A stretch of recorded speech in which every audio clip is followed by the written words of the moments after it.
you're an outcast, always under attack, always coming in last, bringing up the past. No one owes you anything. I think you need a shotgun blast, a kick in the ass. So paranoid, watch your back.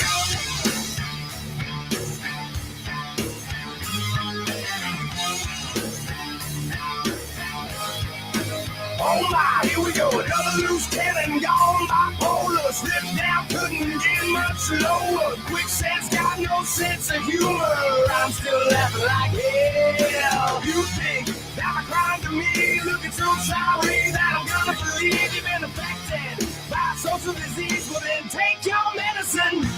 I created the sound of madness, wrote the book on pain. Somehow I'm still here to explain that the darkest hour never comes in the night. You can sleep with the dawn when you gotta wake up and fight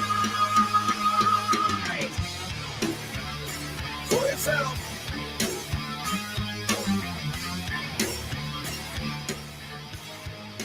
I'm so sick of this tombstone mentality. There's an afterlife that it'll set you free. But I'm not gonna pop the seas. You're a self-fulfilling prophecy. You think that a crime to me? Looking so sorry that I'm gonna believe you've been affected by social disease. Well then take your medicine. I created the sound of madness, wrote the book on pain. Somehow I'm still here to explain that the darkest hour never comes in the night. You can sleep with the gun when you gotta wake up and fight for yourself.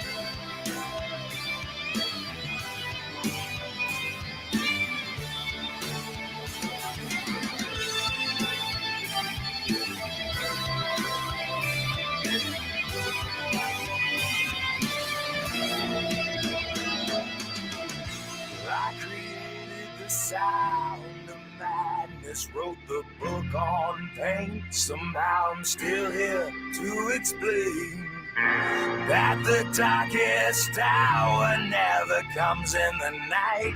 You can sleep with the gun when you gotta wake up, when you gotta wake up and fight.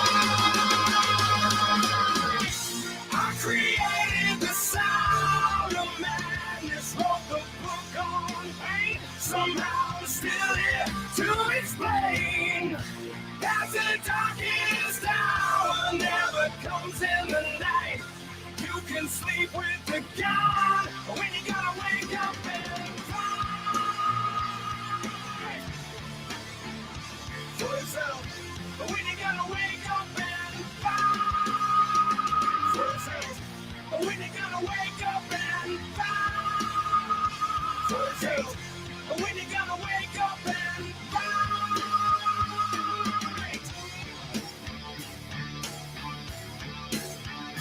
for yourself.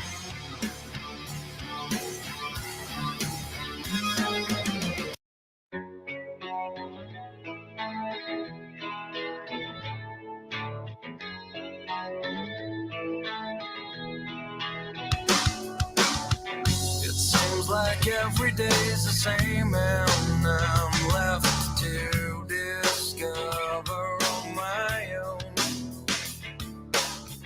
It seems like everything is gray and there's no color to behold. They say it's over and I'm fine again. Yeah. Try to stay sober, feels like I'm dying. And I am aware now of how everything's gonna be fine. One day, too late, I'm in hell. I am prepared now, seems everyone's gonna be fine. One day, too late, just as well. feel a dream in me expire, and there's no one left to blame it on.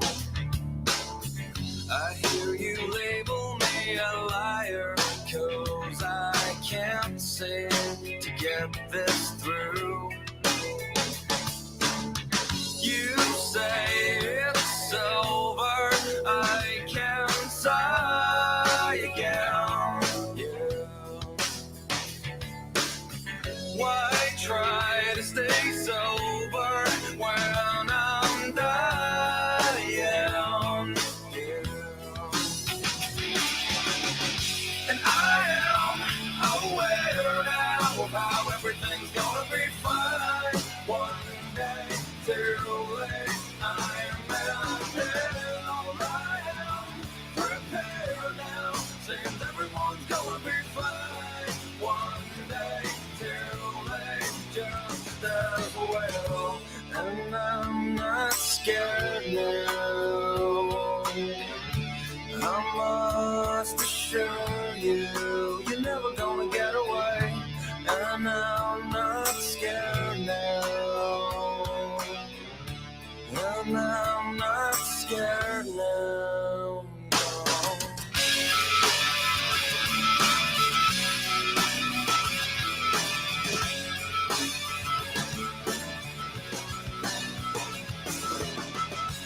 I am aware now how everything's gonna be fine. One day too late, I am prepared now. Seems everyone's gonna be fine. One day too late, just as well. I am prepared now. Seems everything's gonna be fine. Follow me, follow me, follow myself. Follow me, follow me, follow myself. Follow me, follow me, follow myself. I am prepared now. Follow myself. I am prepared now. And I am found again.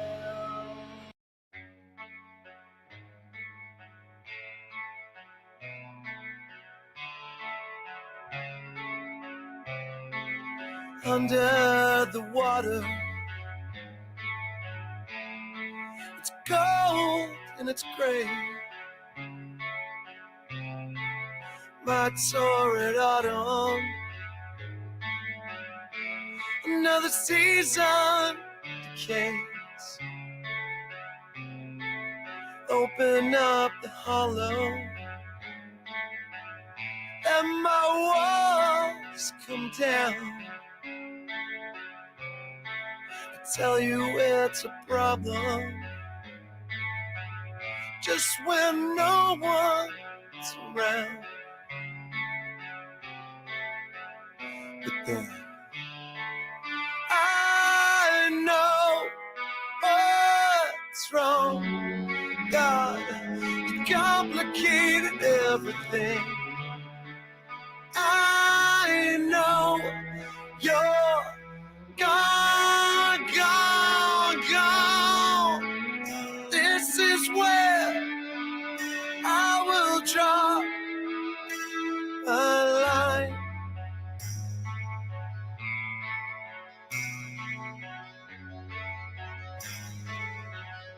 I will draw my line.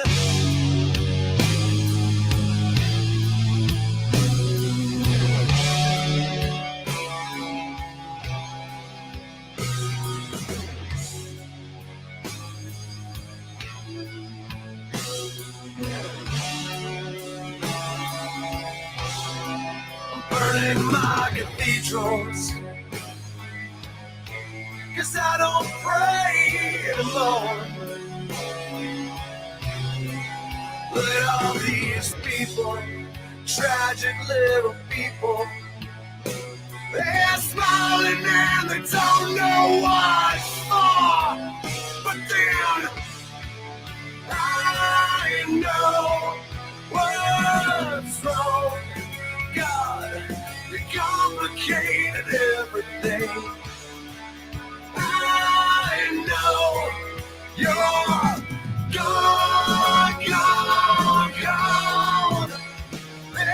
is where I will blur my line.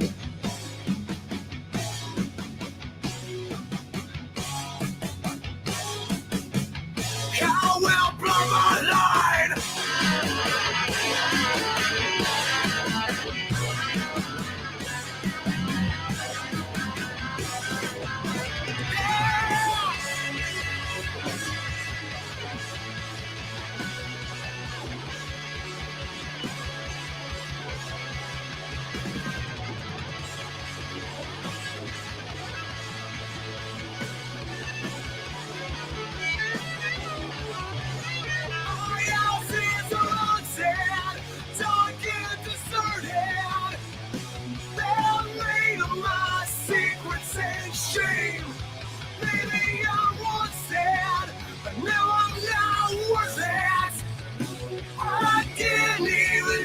You my name, but then I know what's wrong.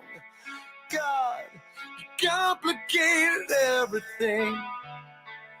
I know you're wrong. God, you took it all away from me. I know that you're gone. This is where I will cross my line.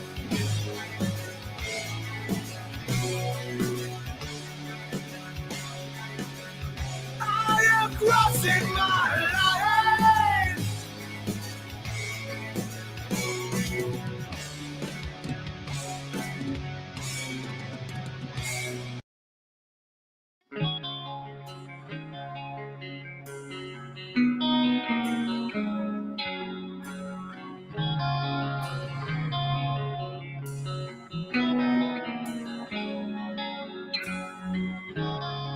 It's been a long year since you've been gone.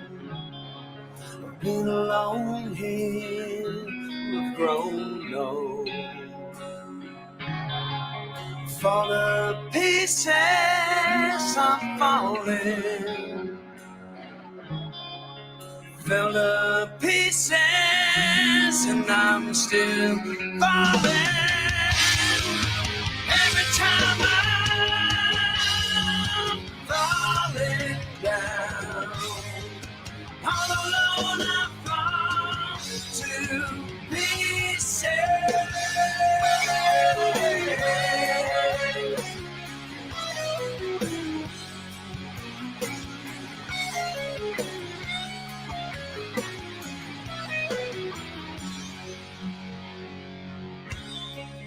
Keep a journal of memories.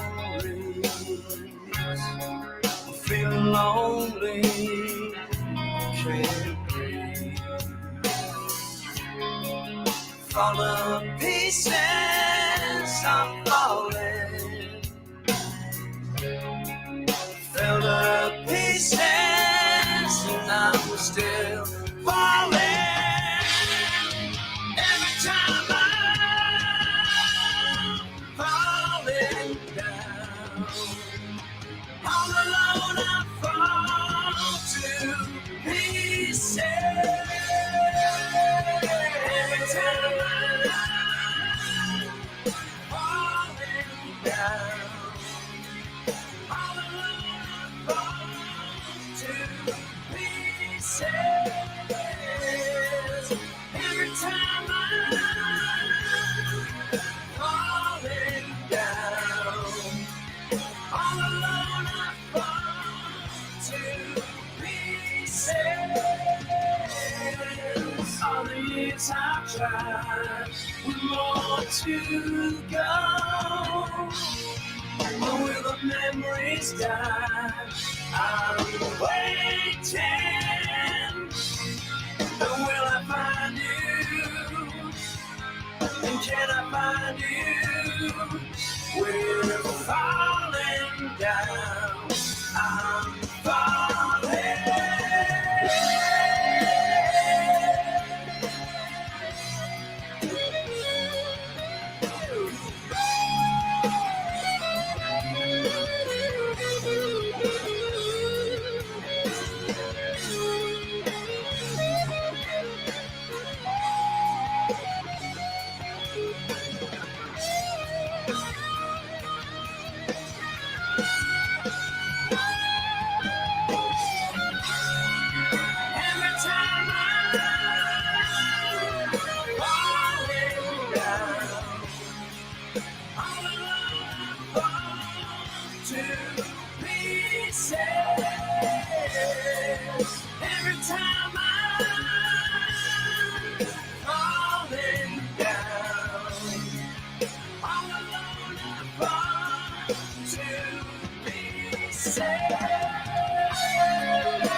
I just read an article that said teenagers today are drinking less, doing fewer drugs, and having less sex than previous generations of teenagers.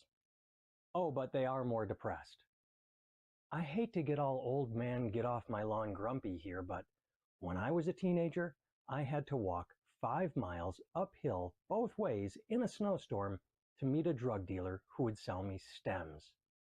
And now pot is legal? Get your hands on some of that, kids, or if it's not legal by you, visit your grandparents. 1, you're going to make them happy, and 2, you can root around their medicine cabinet. You find a bottle of pills that says do not take with alcohol, and you take that pill with alcohol. You're going to feel less anxious, more confident, you're going to get yourself out there, and you're going to get laid. And you're going to get happy. Love, Generation X. I'm an agent of chaos. Oh, and you know the thing about chaos? It's fear. What? Yo, see, there's a motto here. Your job is just to piss them off, get them talking, arguing, and getting all their friends involved. Y'all can take it how you want it, getting gay and mad. It's all about ideas, and the good always outweigh the bad. Raise the flag, homie, take some fucking pride in that. We hate this fucking government, and ain't nobody hide that fact. It's a symbol of the freedom that they taking from your patriots, accustomed to the darkness they've been fading unto. From Lima to Cleveland, back to Toledo, these jokers, Heath Ledgers, you faggots, it's Jared Leto, me amigos, all Devos. Shoulders got Doritos, hot Cheetos, Fritos, and those big ass bags of Tostitos. It's a party, y'all. Don't mind a little argument. We're all adults, it ain't no reputation tarnishing. Hypnotizing bitches like the slow jam bad. It's safety for no man, it's snowman's land. We ain't dealing with your bullshit. Operator, hop out in a full kit. Got them things that go bang, ain't never out of range. Y'all should probably let me do my thing. Hot dang, yeah. We ain't really dealing with your bullshit. Operator, hop out in a full kit. Got them things that go bang, ain't never out of range. Y'all should probably let me do my thing. Hot dang. Upset the established order, and everything becomes chaos.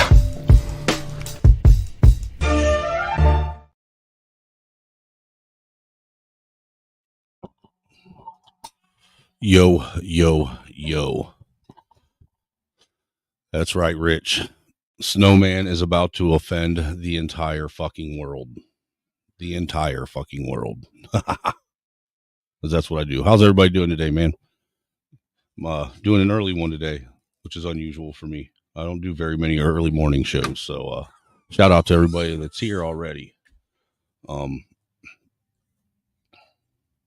second. You know, I was on a panel last night before it got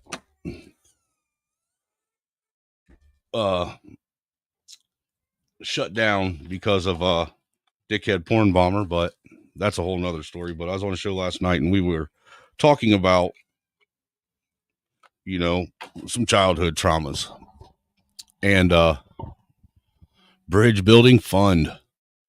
I was talking about childhood traumas and or we were, and I figured, you know what, that'd make a good topic to sit and discuss. You know, see if we can't get a few men up here to sit and have a discussion and talk about shit, you know. But real quick, shout out to Mayo Monkey already early on with the $10 ball. Says bridge building fund. Bridge building fund. I like that. I like that a lot. Let's see here. Go ahead and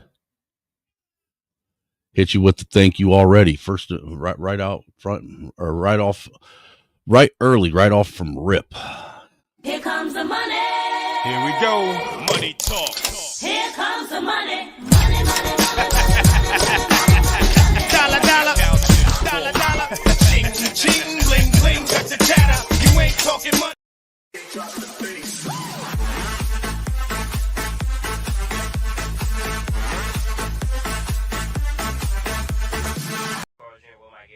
Yeah. 1278.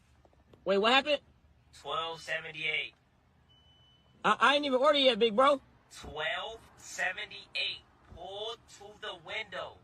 Well, let me get a double Western bacon cheese. Yes. The double Western bacon cheeseburger, extra barbecue sauce with 3 tenders, 2 ranch, and 2 barbecue sauces. Why are you playing Trail Demetrius Jefferson Lopez? Well, damn, baby. How you know it's me? You only gotta come to my drive-thru setting. You're at 2:55 p.m. And I can smell that cheap-ass roast cologne. Shout out to Mayo Monkey for hitting that dono button already first thing this morning. And shout out to Reese from Philly coming in, showing his love and support to all of us under melanated crackers over here. Salute to you, good sir. Shout out to Raider Rich for coming through. We got Freestyle up in the house. Joshua Jones up in the house. Woody, the Walking Dick Joke Johnson is up in the house. Mr. Speak on it up in the house. Salute to all you guys for coming through already this morning.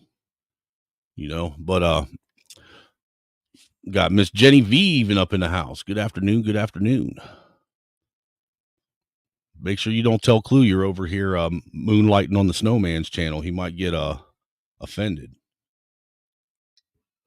But yeah, I figured we'd have a discussion, talk about this stuff. I got a few clips that I'm going to play, you know, but I'm going to go ahead and drop the StreamYard link. That way, if anybody wants to hop up, which I'm hoping that, you know, some of you men don't have a problem hopping up and want to actually get involved and engage in this conversation today. But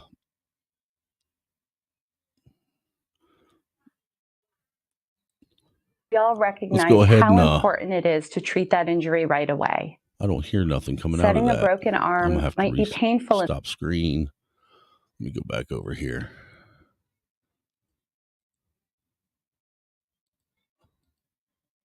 There we go. Go back. First thing I want to do is play this video where it actually talks about what childhood trauma is.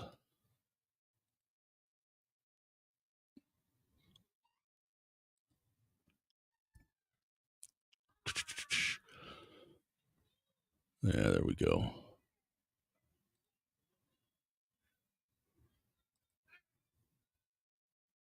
We all want the children we care about to lead happy, carefree lives. Unfortunately, upsetting things do happen to children. And this... What the fuck? Okay, what's going on here?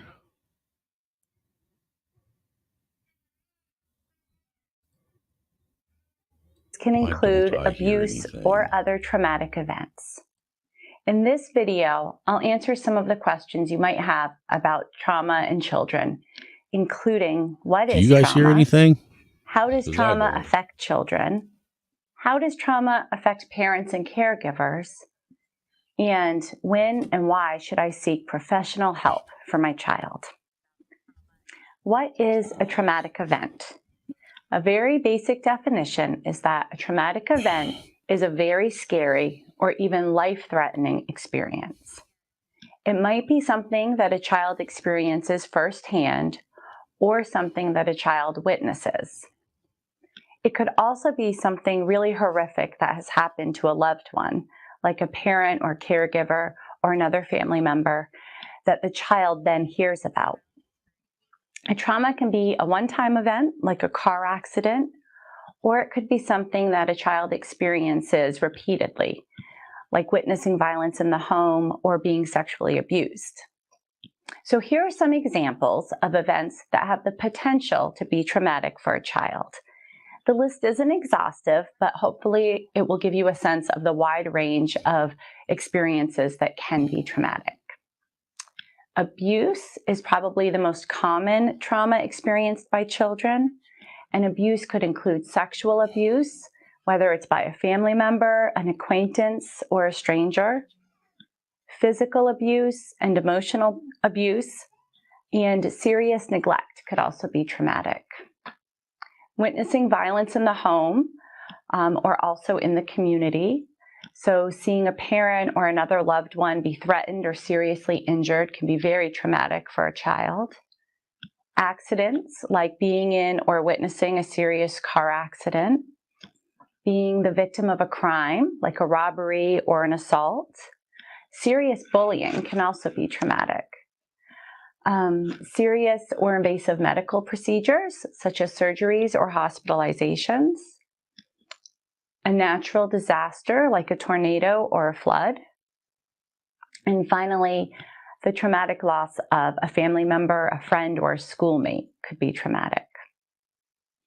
So the impact on a child varies greatly, and it's going to depend on a number of different factors. Many children are really resilient and they seem to bounce right back after a trauma. But other children obviously struggle in a lot of ways. Sometimes the changes in a child's mood or behavior are really easy to connect to the trauma, but sometimes not. So oftentimes it's looking back and realizing that those changes occurred after a really stressful or scary experience that tells us that these two things are related. So some young children might become clingy. They might start to have toileting accidents. They might be afraid to go to bed by themselves at night. A teenager might start acting out and engaging in risk-taking behaviors, where they might start blowing off school. So the way that the effects manifest might vary depending on the age of the child. Some children show signs of post-traumatic stress disorder, like nightmares or becoming really irritable, avoiding thinking or talking about the trauma, or they might have difficulty concentrating. Other children show signs of depression, anxiety, or behavior problems, any of which tell us that the trauma has disrupted their well-being. And any of these problems or symptoms would suggest that a child needs help. If the trauma is causing emotional difficulties for the child and it's left untreated, it can have lifelong impact on the child's emotional and even their physical health. And this is what makes treatment all the more important. When a child goes through a trauma, it also almost always impacts caregivers and other family members. Parents often experience their own distress about what's happened to their child, and that can get in the way of providing their child with the support that they need. Parents might feel anxious or depressed. Depending on the situation, there might be feelings of shame or guilt. All of these are really common. And oftentimes parents just aren't sure what to say or how to make things better. So therapy can be a wonderful resource for helping parents and caregivers deal with their own thoughts and feelings about what has happened, as well as figure out how to help their child. Why is it important to get treatment for problems related to childhood trauma? Well, when a child has a physical injury, so let's say a broken arm, we all recognize how important it is to treat that injury right away. Setting a broken arm might be painful in the short run, but it's going to allow the bones to heal so that the child can get back to being a kid and doing what kids do. And we all know that ignoring a broken arm would cause a lot of pain in the long run. And so the same is true when a child has experienced trauma or abuse. We can't undo what has happened, but therapy can help a child and family work through it. It can loosen the hold that the trauma has and minimize the negative effects. Therapy can help kids get back to being kids, as well as help their parents to feel better. So fortunately, just like doctors know what to do about a broken arm, therapists have developed interventions that work for problems related to childhood trauma. We hope you'll watch our next video to learn more about treatment options. You can also learn more about traumatic stress in children by visiting the National Child Traumatic Stress Network website and clicking the link for parents and caregivers. Children who experience physical, cognitive, or emotional neglect, say because their mother was sick and their father was busy, often face anxiety. As a result, their body produces stress hormones. If this happens a lot, these hormones become toxic for their developing brain, which then later can repress emotional and cognitive well-being for life. The real story of Daniel Rucarianu, who spent part of his early childhood in a Romanian orphanage, shows the full impact neglect can have.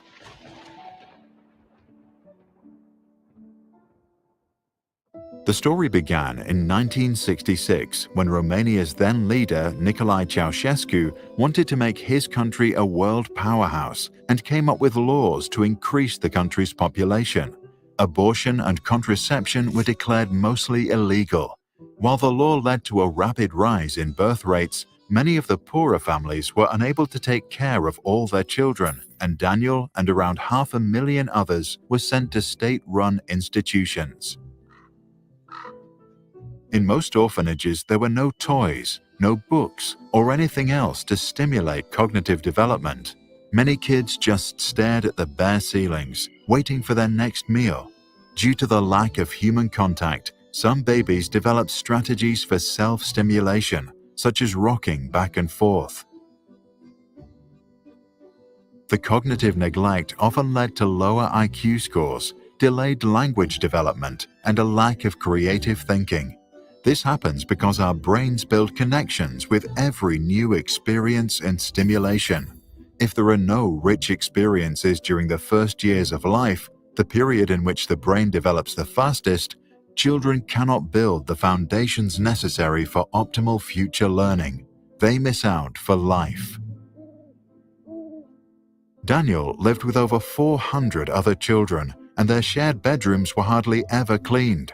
The meals were mostly tiny portions of boiled cabbage, which the staff would sometimes steal to eat themselves.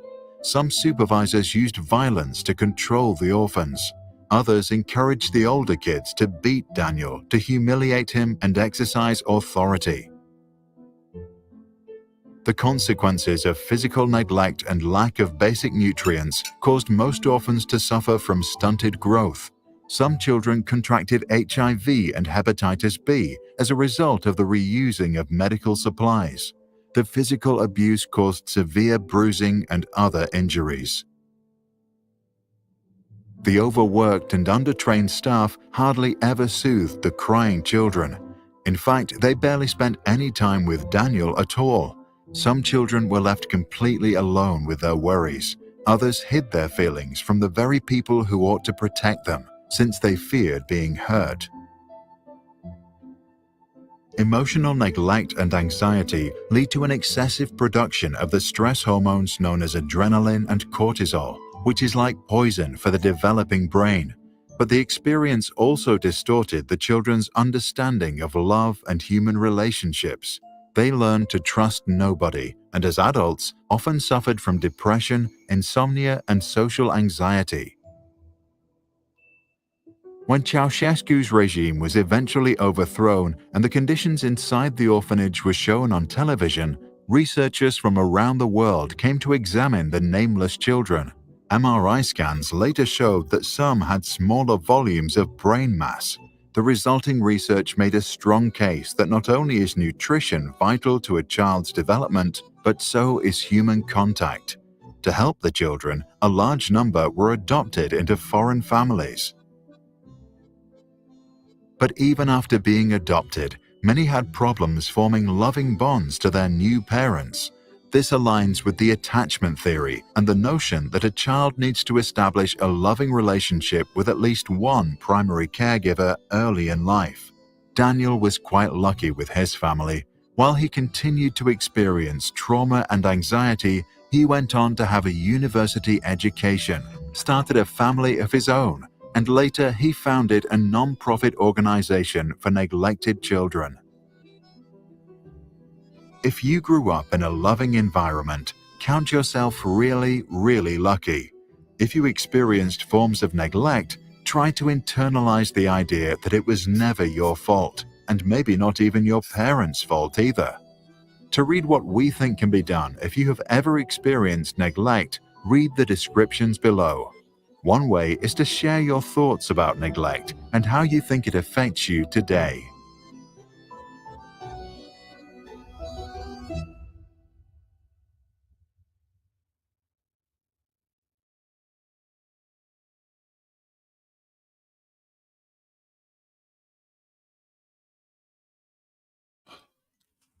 So now we got an idea of what childhood trauma is, how kids can go through it. You know, I mean, I think we've all, about all of us can admit or can agree that we've all dealt with some kind of trauma of our own. You know, a lot of us have dealt with our own issues with how our parents raised us and all that. And I think there's a lot of us out here that still haven't completely dealt with it. That's why we have a lot of the social issues that we have. I got another couple videos that I want to show. They're two examples. Hi, Sissy. Go play. They're two examples of really extreme childhood traumas. And in both situations, you know, I can kind of somewhat relate to what both guys are going through, what they're talking about. Lily, no, go. You know why I'm like I am with her? Because of what you saw me go through. I already know. No, I saw your lifestyle. I grew up in a whorehouse. I grew up in a trap house. Yep. So all I knew was that. You know what I'm saying? And I love you because you held it down and like you did what you had to do. But imagine you never had child point of view. You never had to sleep with your mama 24/7 because you couldn't go in your room. Okay. You never had to walk in on mother dope. Yeah. You never had to walk in on mother just you know what I'm saying? The way I was raised, I had to deal with that cuz. Now, I didn't live in no trap house or anything like that, but I did walk in on, you know, my parents getting high on dope a lot. You know, that was pretty much a prevalent thing in our household, you know, and our parents always made sure that they had their drugs and alcohol before everything else was taken care of, you know. So there were some times throughout the, you know, the month when we were kids growing up that, you know, even food itself was a little scarce, you know. I grew up as a child not being able to just reach in the fridge or the cupboard and grab a snack or something to eat whenever I got hungry. You know, it's one of them things that if you ate food without asking mom first, you know, you would catch the wrath of fucking hell itself from her, you know, because your snack that you ate might have been, you know, part of whatever she was going to plan for dinner for the next couple of days. Who knew, or who knows, you know, but the very fact that, you know, drugs and alcohol took precedent in my house was, you know, it's indicative of a lot of kids that grew up, you know, poor and without, you know, both their parents at home. Granted, I had a mom and I had a stepdad, you know,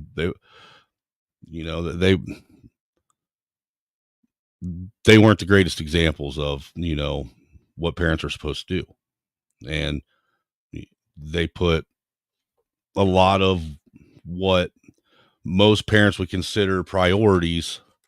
They put priorities aside for their own selfishness a lot of times and in a lot of ways.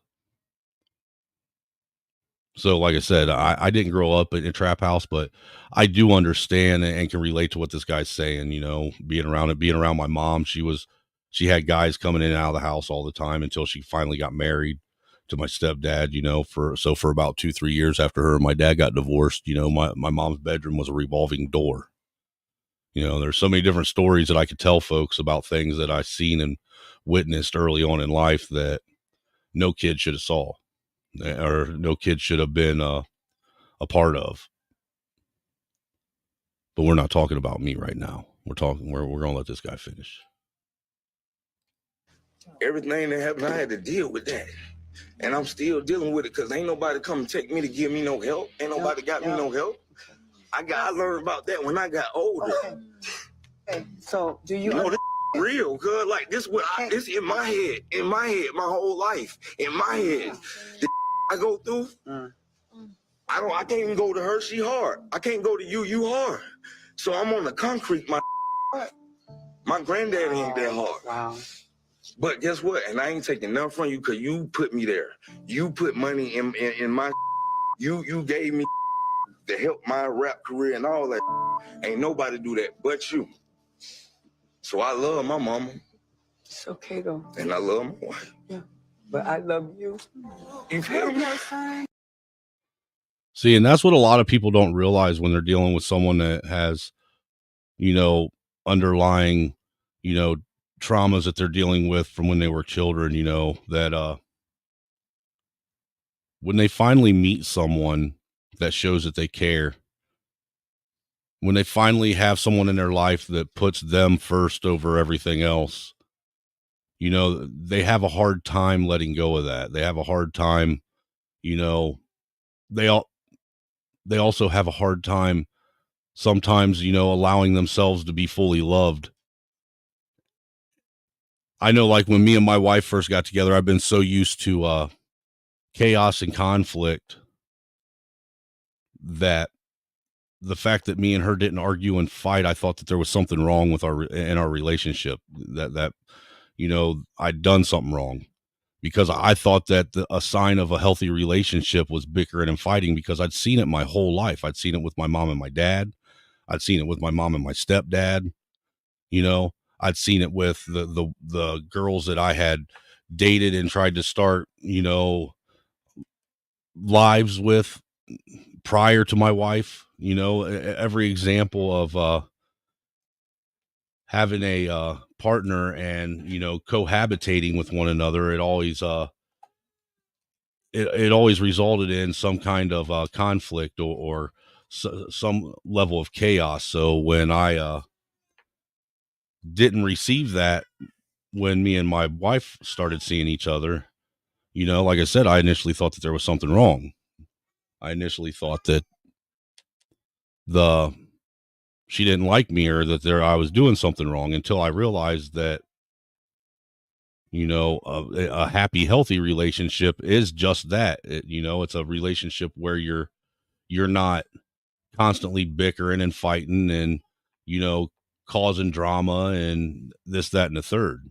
And it took me a while to get used to it, because it was such a change. It was such a shock to, to my senses. It was totally different than anything that I had ever experienced all throughout my entire life. And once I was able to accept it and realize that this is the way things are supposed to be, I became one of those people that once I'd finally gotten the happiness that I'd been searching for, I wasn't going to allow anybody to take it from me, and I protect it and guard it with everything that I have. Here's this other, and the door opens up, and I look up, and it's my rapist, Dennis Pegg. And he sees me, and he yells out to me like we're best friends, "Hey, Clark!" And I start instantly going into a panic attack. My heart's instantly racing 1,000,000 miles an hour, and my palms are sweaty, and my mind just starts swirling. And I feel my joints locking up like I did when I was a little kid when he would touch me. And walking in right behind him is a young boy about the age he raped me at. And that young boy calls him the same nickname he used to insist I call him. And I heard that nickname, and it just ripped open everything that I had repressed for the last 30 years. All my pain and horror and shame and rage and violence came instantly bubbling to the surface. And Dennis is starting to make his way to me. Probably to give me a hug or a high five or a handshake, and I just ran right by him. We shoulder bumped. I ran right by him. I hopped in my pickup truck. I sped out of the parking lot. I started going down the road, flying down the road. I started punching my steering wheel, yelling, "Motherfucker!" I started spitting on my floor. And my life collapsed that day.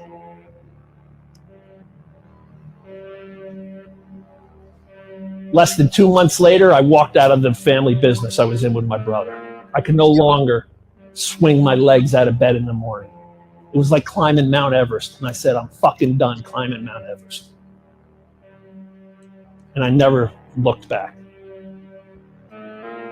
And now I got free time on my hands. I got pain and hatred and shame and rage bubbling out of me. For decades, all that filled my mind was hatred, rage, violence, pain, shame, pornography, drugs, alcohol. That's what I filled my mind with for decades. You fill your mind with that shit for decades, no good is going to happen in your life. And my life was about to take a left-hand turn south. Instead of buying a gram of Coke every now and then, I'm buying ounces of Coke a week. I'm using and selling. I got my pain pill addiction. People think that only the degenerates do heroin, that only the homeless people on the street do heroin. Drugs will lie to you. Drugs don't care who they go after. I'm gonna talk to and that is very true. Hold on a second. Hold on one quick second.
I'm back. Sorry, I had to go take care of the baby.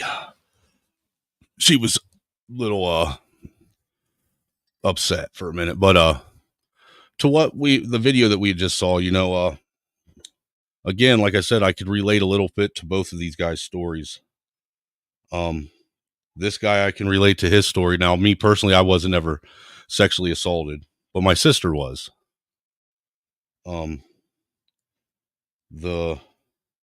The guy that was supposed to be our stepfather had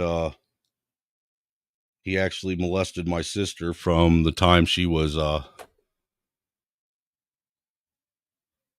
think 8 or 9 years old until she was about 15 and got tired of it. Now, mind you, I wasn't ever sexually assaulted by the guy, but I was physically assaulted by him on a regular basis, because when I was a very young kid, still in elementary school, I used to be a very soft-hearted and kind and caring and loving kid. I remember those days, I wasn't the same person I am now. And because of that, I used to get picked on a lot, and I was bullied in school. And my stepdad, his answer to the problem, or his way to fix it, was basically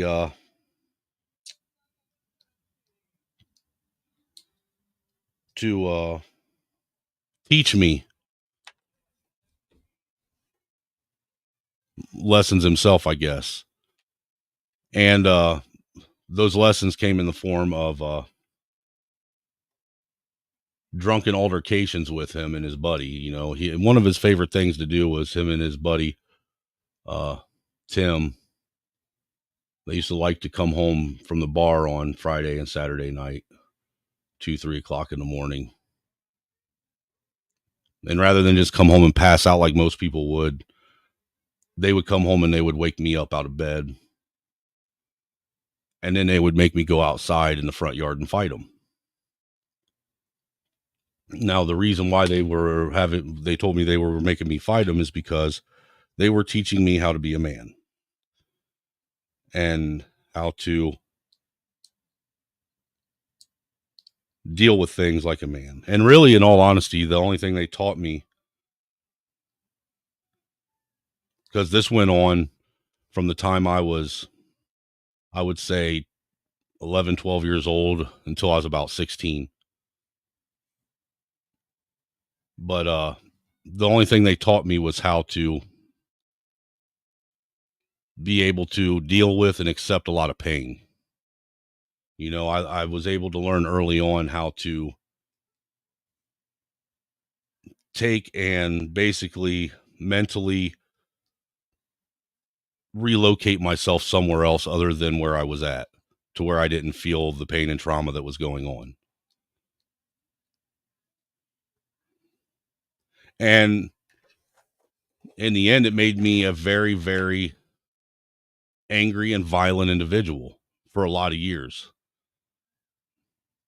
You know, it made me where I was angry at the world and to where I was sizing up every single man I ever saw or ran into. You know, if in my early 20s, if I ran across you and you were a man, you know, the first thing I did was, you know, size you up, you know, and see if you were a threat to me.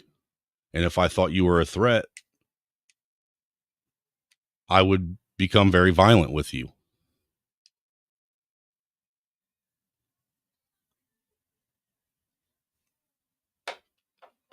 You know, because of that, and it's all because that's what I was taught. You know, and I still, to this day, still have problems when it comes to people being violent, or there being violence, or, you know, loud, abusive, obnoxious people around me, because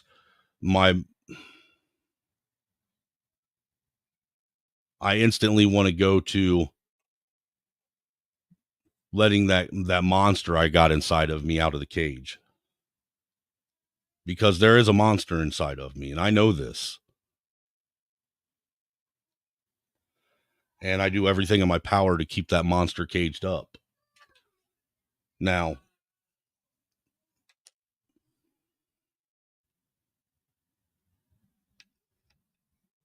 I didn't realize I had problems for a lot of years. I just thought that I was normal, you know, until I ended up going to my first counseling section. And how I ended up in counseling was being in an abusive relationship with a woman, you know, and trying to figure out a way to make things work, because me and her had a child together, and I didn't want to have another child, you know, that I watched grow up through pictures. So I, you know, entertained the idea of going to counseling and seeing if me and her couldn't figure it out there.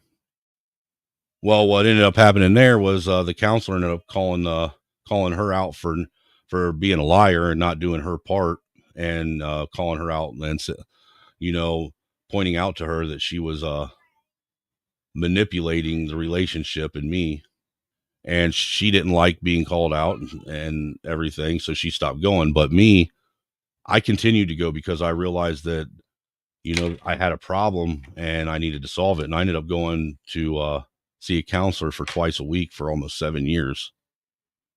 You know, was put on a lot of psych meds, you know, to try and fix the problem, until I got tired of the side effects of the psych meds, because I'm here to tell you the side effects are horrible. When I finally got off of it, went in there and begged her to help me get off of it and try and find a natural way to deal with my my issues that I had. The reason why I did is I remember there was one night at this time they had me taking 150 milligrams of Seroquel every night to go to sleep. And if any of you guys know anything about Seroquel, 150 milligrams is a fucking whole lot for one, because really it only takes about 25, 50 milligrams to knock a motherfucker out. But anybody that knows anything about Seroquel, once you take it, you better be within 30 seconds away from your bed, because if you aren't, you're going to fall out wherever you're at. But I was taking that. On top of it, they had me on I was taking 10 milligrams of Klonopin every day. I was taking 40 milligrams of Xanax every day. They had me on I think it was 10 milligrams of Effexor every day, and they had me on it was I forget what the other antidepressant was, but it was like 5 different pills that they had me on. And see, the thing is most people don't realize that most of us, when we get put on those psych medications, we abuse them too. A lot of people put on things like Xanax and Klonopin, which are heavy psych meds. We do end up abusing those, and that's the truth. We don't take them properly. We mix them with alcohol. We take an overabundance of them, and that's what I was doing with the Xanax that I was on. I was taking so many of them that I would have what they called Xanny blackouts. And what a Xanny blackout is, for anybody that doesn't know, is that's where you take so many Xanax that you stop actually having coherent thought and understanding of what you're doing, and your body kind of goes on autopilot, and you just start doing things, and you have no recollection of anything that's going on. I mean, I'm sure you have some kind of understanding about what's going on when it's happening, but you're so fucked up on the drugs that it don't matter. And then when you wake up the next morning, you completely forget everything. You have no clue, no memory of anything that was going on. And I was one of those guys that was so bad on abusing Xanax that I would literally sit there and this is how you know someone's really, really got a bad, problem with popping pills. I was one of them guys that would sit there and take my Xanax and just toss them in my mouth and chew them up like I was eating a piece of candy. And the reason why I chewed them up is because if you chewed them up, it actually broke them up and broke them down to where they would dissolve faster and get in your bloodstream faster that way. That's how you know that the person that you're dealing with has a serious problem. And that's how I knew I had a problem. But that isn't why I asked them it wasn't the me abusing my Xanax that as why I asked them to take me off of it, off of all the stuff. What happened was I started having these really, really bad nightmares. And I would wake up every morning. Well, not every morning, but I'd wake up a lot of mornings, soaked in sweat. And this one night I remember, and I'll never forget this dream because it was the most horrific nightmare I ever had in my life. I remember I went to bed, and I remember I started having this dream, and in this dream, my oldest son, Riley, was in it. And me and him were getting into a verbal altercation. And I remember in that dream, I got pissed off, and I pulled out a shotgun, and I shot my own son right in his face in my dream. And I woke up screaming and crying and soaked. I mean, my bed was soaked in sweat. And it was after that nightmare right there that I was like, I can't do this no more. I'm literally sitting here having nightmares and dreams about hurting and killing my own kids. That is a huge dream. Huge. And it was one of them things where I was literally starting to question if if my mind was getting so damaged that if I don't get this under control, is that my subconscious telling me that I'm capable of doing that to my own children, or that's where I'm headed? And I didn't want that to happen. So that's why I went and I asked the lady my counselor, to take me off of all the medication that I was on, and to give me some kind of idea on how I could deal with and manage my mental issues that I had without, medicating and doping myself up all the time.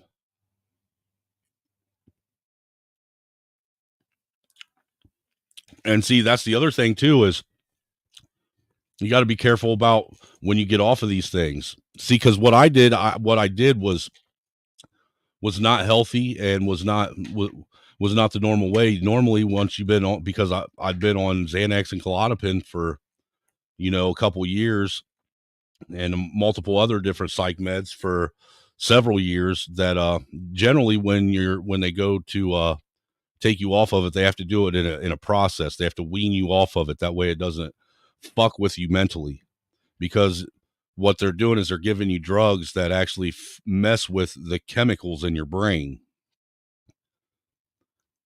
And some people get fucked up real bad if they just stop taking it. And that's what I did. I literally just stopped taking everything, and I probably spent a couple weeks feeling like I was a fucking heroin addict, going through the detox and stuff, and not being able to sleep, and, being in pain and shit from not having all these chemicals inside of me that I was used to having. But luckily, it didn't mess with my mind. And, even my counselor told me that I played a game of Russian roulette with my own mental health when I did that, because she said I could have very easily put myself in a fucking mental hospital permanently by doing it.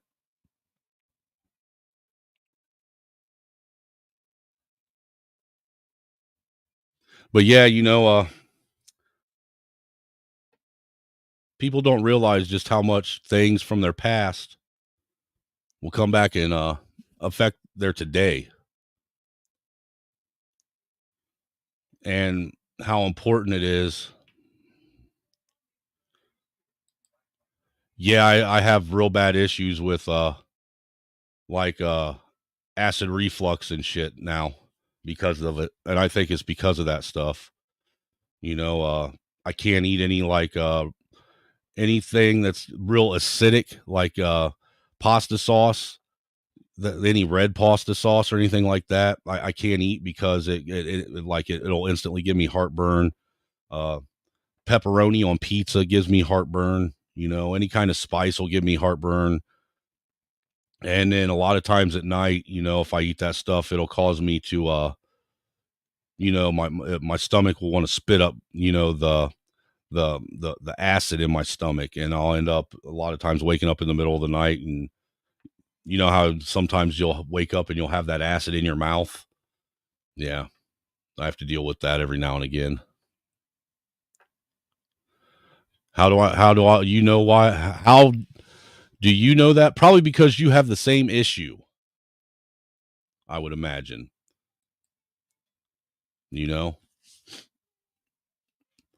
And see, that's the other thing, what that guy was talking about in that last video, a lot of people that suffer and deal with childhood traumas, and they never resolve it. They resort to, drug abuse, massive drug addiction, alcoholism. They tend to make horrible, important life decisions repeatedly over and over and over again.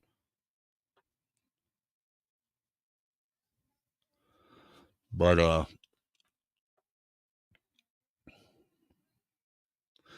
the hardest part of all that was realizing and accepting that I wasn't the one that was at fault for all that. You know what I mean? And that's what a lot of people need to realize that go through these traumas. Is they have to understand that they're not the ones at fault. They're not the ones that caused it.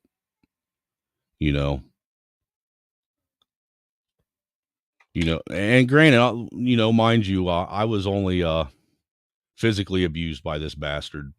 My sister, she was sexually abused by him. Now, from what I understand, he never actually penetrated her, but he did everything but that. The man had, when she finally turned him in, he ended up with something like 17 different charges on him. But even though I wasn't the one that happened to, if you don't think that doesn't affect the entire family, even the ones that weren't abused, then you're sadly mistaken. Because that's the type of shit that,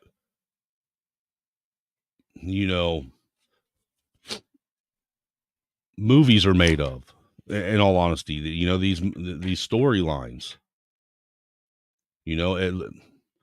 I literally remember, granted our household wasn't the best, but I literally remember one day everything was fine, and then the next thing everything wasn't.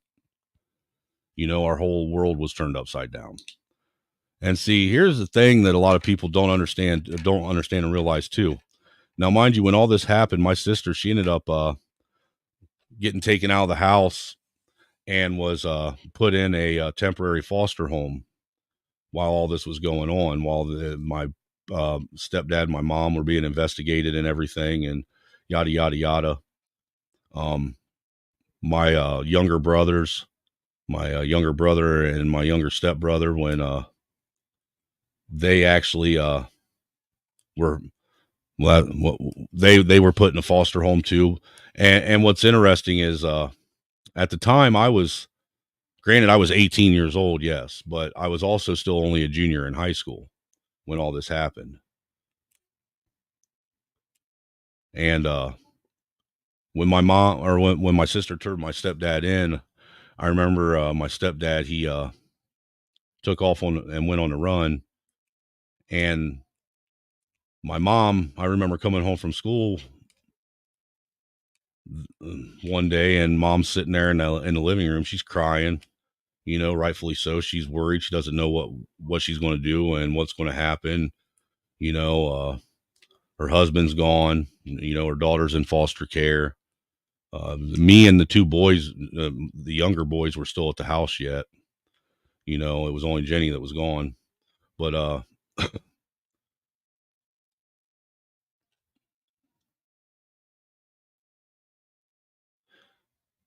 she asked me what she was supposed to do, and I'm sitting here 18 years old, like I said, a junior in high school, and I'm like, what the fuck are you asking me for? I couldn't figure out why she was asking me. And the only thing that I could come to the conclusion of is she wanted permission to be able to leave. And I could feel that. I could sense it, that she just didn't want to be there anymore. So I told her, I said, look, if you think the guy's innocent and you really believe that he didn't do anything, don't worry about me, go be with him. If you think that, he's telling the truth or whatnot. And I'll be honest with you, I didn't think that she would leave, but that's all she was waiting for. She was waiting for me to tell her that it was okay for her to leave. And that's what happened. I went to school the next day, and when I came home, neither her nor my two younger brothers were at home, and they didn't come home. I didn't see them again for almost a year, because her and him and the two younger ones, they just took off.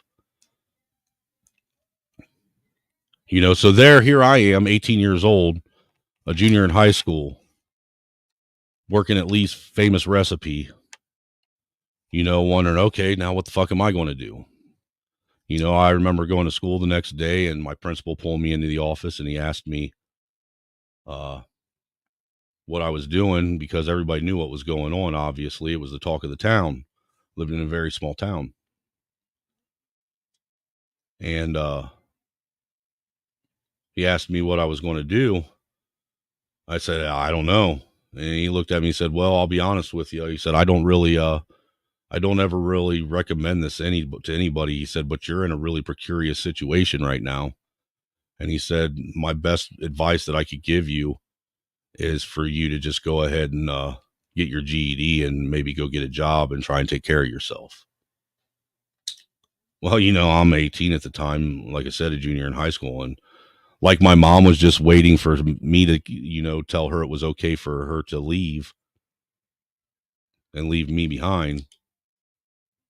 I was just waiting for someone to tell me it was okay for me to drop out of school. So once he told me that, I looked at him and said, okay, you know where my locker is, you can clean it out, Didn't realize that would come back to haunt me later on down the road. See, that's the thing, is all these things, they all start out as one issue, and then they start steamrolling and snowballing into bigger issues and bigger issues and bigger issues. And then it ends up becoming such a big issue that is, built off of other smaller issues that you almost feel overwhelmed and like you have no way out.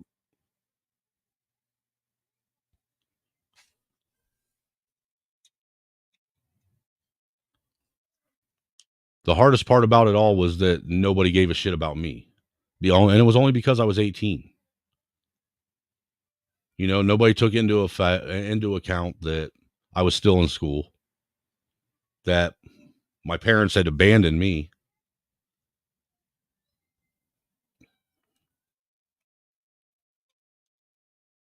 And I was just left there to try and figure it out on my own.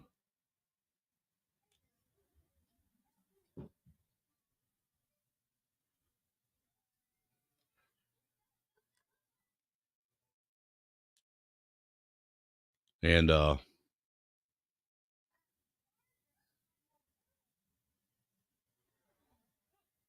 it was just one of the things I never understood, why I was left and everybody else was taken care of.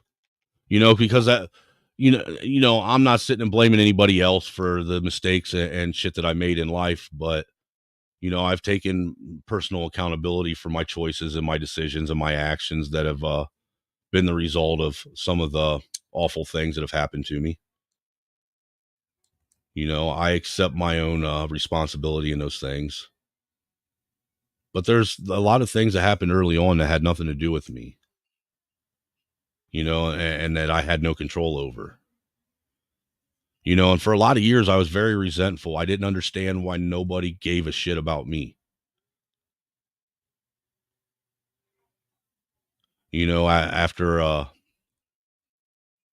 my mom abandoned me and left me in the house that her and that man had built for 10, 15 years together, all their stuff. Eventually I ended up losing that house. I ended up losing all their stuff, and ended up homeless, living in a car at 18 years old.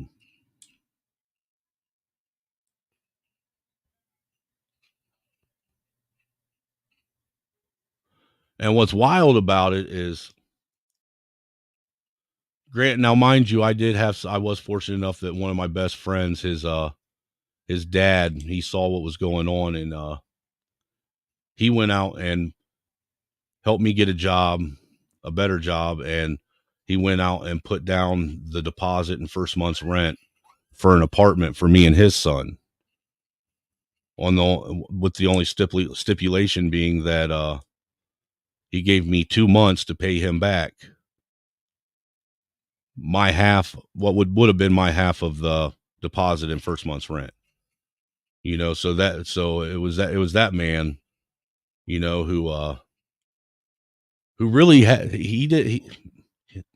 it wasn't his responsibility to help me, but he stepped up and helped when he saw that I needed it.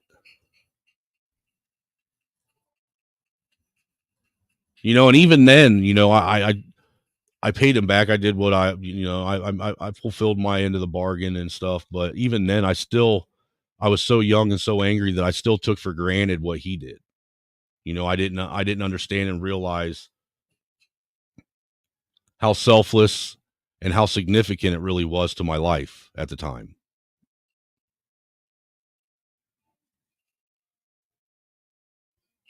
You know, I really kind of took advantage of it. Or maybe I was just so angry at the time that I didn't care. You know, and this is just one issue, one instance in my life that was messed up. My whole life has been nothing but witnessing one traumatic event after another after another.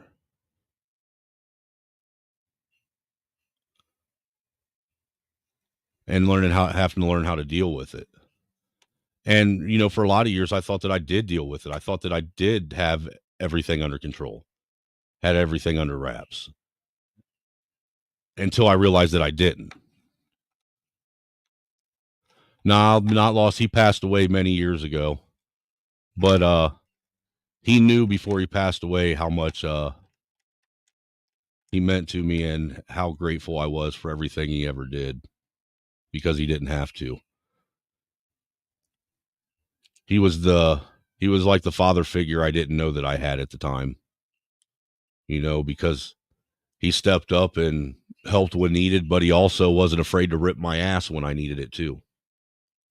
You know, and that's how he was. He really did rip my ass just like I was one of his kids.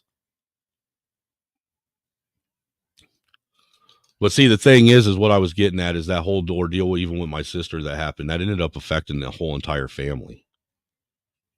It destroyed our entire family. It destroyed everything. You know, we went from having a somewhat functional home. Granted, it was a little bit more, it was more dysfunctional than it was functional, but it was still a home. It was still my family, you know? And in a matter of moments, everything changed.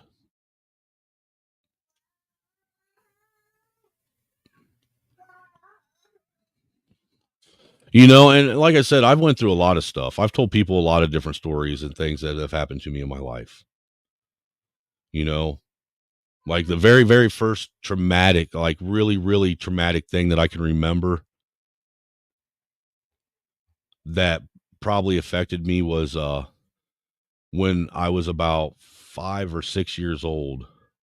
I want to say I was about around 5, because this is like one of my earliest memories. I remember my dad, we used to live in a duplex, and on the other side of the duplex was my mom's aunt and uncle, my great aunt and uncle, and their kids. And you know, my dad used to get drunk a lot, you know. And one of the first traumatic things I remember is my dad and my uncle getting into a drunken argument, and my dad taking a baseball bat and breaking my uncle's arm in half with it.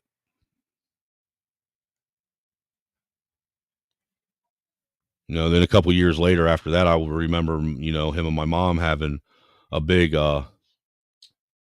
falling out. They were having problems with their marriage and shit.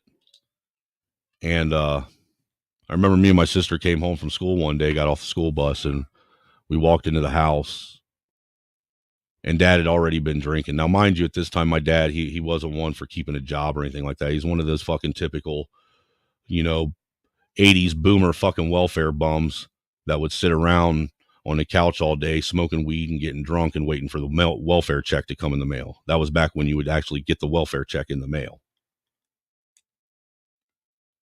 You know, well, I remember coming home from school. Me and my sister, we got off the bus, and when we went in the house, Dad was already drinking. He was already halfway through a half gallon of wild turkey.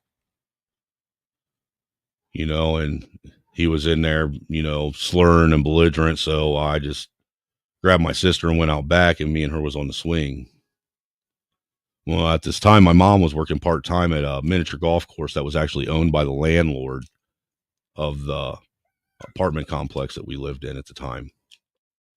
Well, she was at work, you know, and my dad, I remember he came outside when we were sitting on the swing, and my dad had a handgun in his hand. And he walks out the door and walks right up to me. And he takes that gun in his right hand, which was the hand that gun was in, and he put it right on my forehead. And he looked at me in the most evil fucking way I've ever seen in my life. I've never felt so scared before. And told me with this gun pushed up against my forehead, said, "You know what, son? I brought you into this world and I could take you out just as fast and nobody do anything about it. Nobody be here to stop me." And then he just chuckled and turned and walked the other way. And then about 45 minutes later, my mom comes home from work. I remember hearing her and him screaming and yelling at each other in the house. And then I saw my dad drag my mom out of the house by her hair down the steps out the back door and watched him beat my mom almost to death. Then after the fact, because now mind you, me and my sister, we were outside, and I'm sitting here trying to figure out how to keep me and her safe and not in the way of everything that's going on, you know. And since they're outside, the only thing I can think of is me and her going in the house, you know. So we went in the house and we're hiding in the house. And I remember my dad, about 5-10 minutes after me and my sister went in the house, and this is after he about beat my mom to death, he comes in the house, and I remember him walking in the back door in the house, walks into the bathroom. When he comes out of the bathroom, he has, you know, a bath towel and a straight blade, and he sits down on the dinner table, and I'm sitting on the couch, which is only like maybe 3 foot away from the dinner table. You know, it was one of them houses where it was an open floor plan. There was no wall separating the kitchen from the living room. The only thing that was dividing it was the couch. And my dad sat down at that dinner table while I was sitting there on the couch, and I watched him take a straight blade to both his fucking wrists and try and commit suicide right in front of me. I was 7 years old.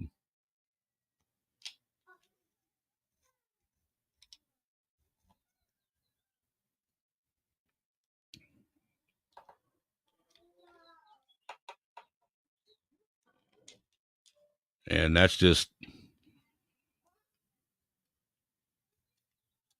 one of them things that have always stuck in my mind. I've never forgot about that, you know.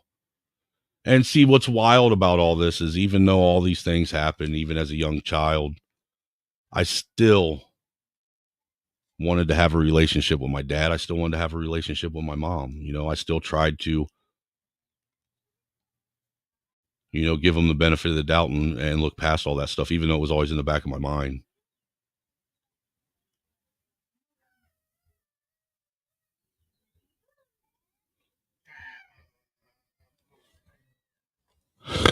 Where was my mom? She was laying on the ground outside after she just got done getting beat black and blue, waiting for the ambulance to come pick her up, because she ended up in intensive care for 3 days because my dad literally almost beat her to death right in front of us.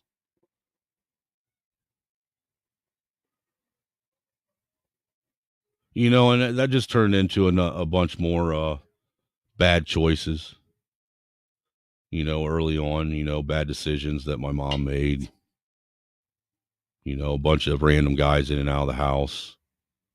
You know, there were a couple times that I thought that some of the guys my mom picked, he was going to kill either us kids or her. I mean, just a bunch of horrible things. No, the police didn't remove us at all. No.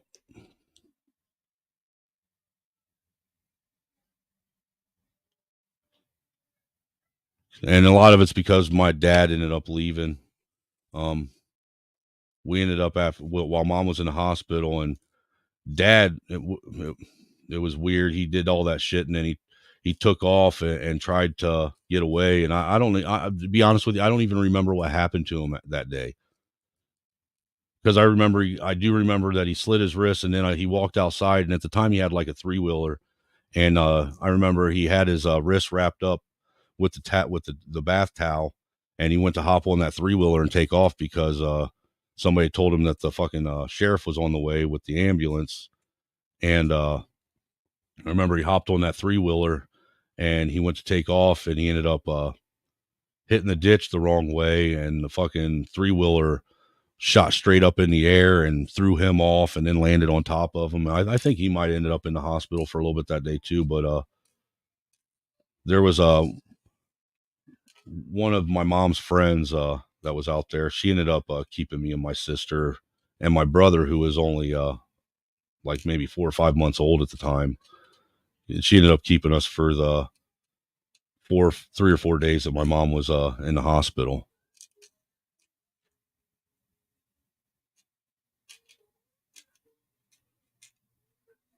You know, see, and that's why, I mean, I know a lot of you guys have heard me sit and rant about people that want to sit and say that they got life bad and that, you know, they're oppressed, or, you know, they're treated different by racist people and this, that, and the third. And, you know, all I do is I sit back and I look at all these people, specifically on YouTube, who have, by their own admission, great and wonderful lives. You know, a lot of people claim that they came from 2-parent homes, had both their mom and dad raising them. But yet they want to sit and pretend like they've had a rough life. Well, there's some of us out here who've had the type of life that would cause most people to fold up like a cheap lawn chair. You know, when I told my wife the story about my dad putting that gun to my head when I was 7 years old, my wife asked me, how the fuck are you not, you know, insane from? How did that not make you insane? How did that not fuck you up to where you're not sitting in a fucking mental institution right now?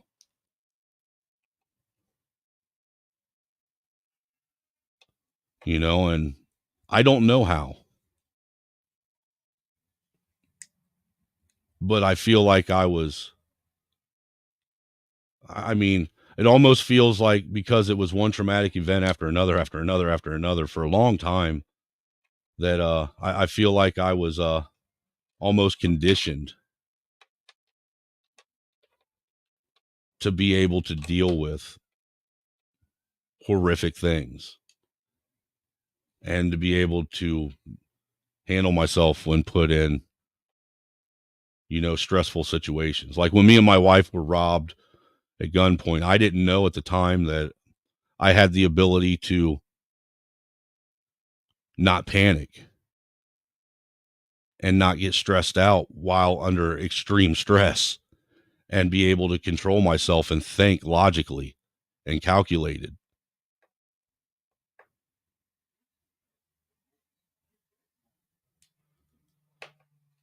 You know, and I honestly believe that it's the only reason why I was able to do that is because of the things that I went through and I dealt with when I was younger. You know, I'd already been stressed out to the absolute extreme, you know, and what, these guys are going to come in and threaten my life? Fuck, my dad had already threatened my life when I was 7 years old.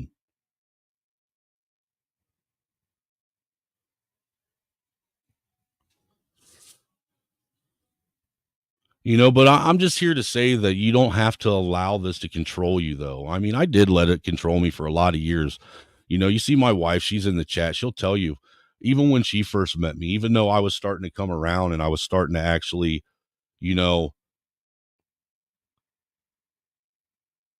find peace in all this, I still didn't believe, I was still of the mindset that I didn't deserve, or I didn't feel that I was worthy of, you know, real happiness and real love from anybody.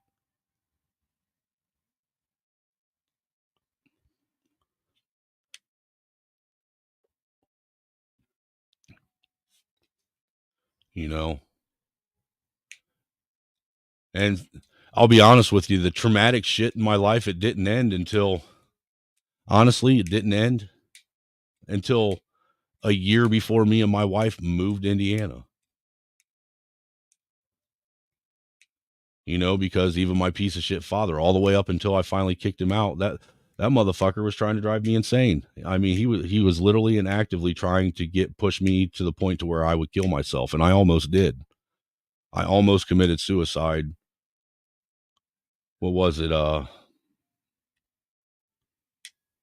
7 years ago now.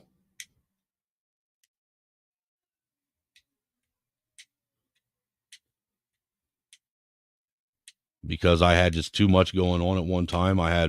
My mom was dying of cancer at that time, which, you know, I was having a hard time dealing with. My wife was having heart issues and was on a heart monitor for a couple months. And I was worried and concerned about whether or not she was going to be around. And then I had, you know, my kids with, my ex, you know, there was all kinds of problems going on at their house with, CPS being called on their mom and their mom's boyfriend and stuff, and me being worried about them. And then to top it off, my dad constantly just digging at me and digging at me and digging at me, you know, trying to push me over the edge to the point that he almost did, you know. And if it wouldn't have been for my wife actually realizing and recognizing that there was something wrong with me, I probably wouldn't be here, because it was her and 3 of my old militia brothers that she went and told them that something wasn't wrong, and all 3 of them guys stayed and would not leave my side until they finally got me to break down and cry. Because see, look, this was when I was still had issues with what was going on with my mom too, though, to a degree. I wasn't even going to go talk to her, you know, and they finally got me to break down and got me to agree to go talk to my mom about everything. And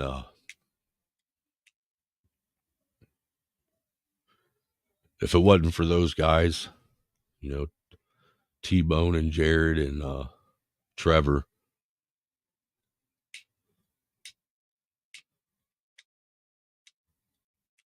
well, certainly Lily and Vivian wouldn't be here, and Mikey wouldn't have his dad.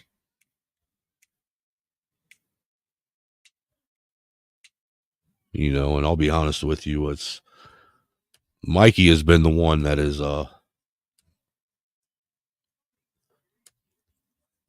kept me from going over the edge a lot of times when my my natural instinct would be to let all my rage out on somebody that's fucking with me or my family.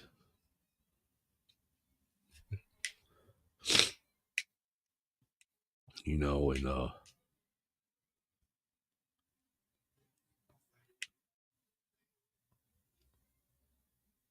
being able to be a father to him, a real dad, this is what's kept me from doing something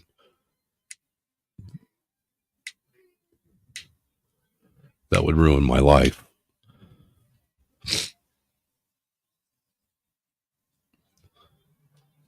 And his.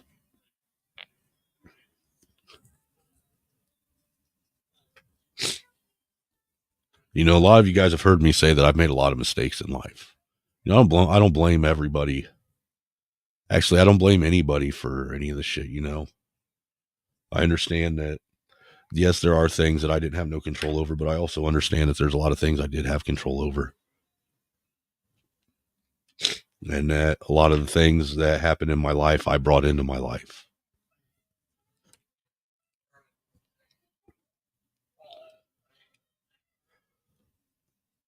But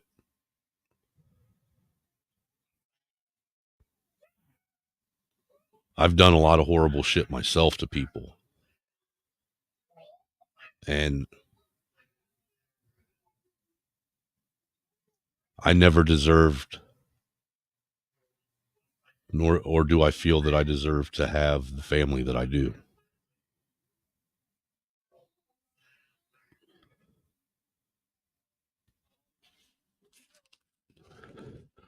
You know, who gets 3 chances at life? You know, I've been given more chances than anybody at life.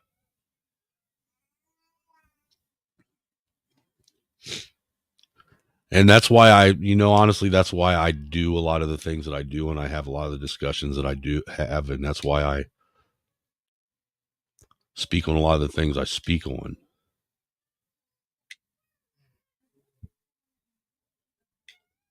Because life's tried to take me out over and over and over again. And I believe that there has to be a reason why I keep persevering, why I'm able to continue to push through. There's got to be a bigger reason why I'm here. You know, I'm not tooting my own horn or anything like that, but I have have far too many talents, and I'm capable of doing too many things, and too many things come too easily to me for me to just be some normal average peon.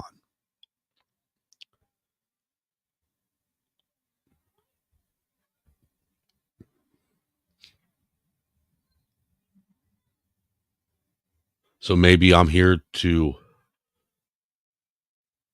help save somebody else's life by them hearing my story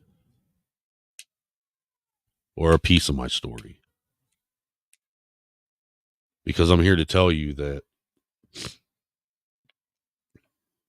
no matter how bad things get, there's always a lesson that can be learned, or something positive that can be taken from every negative.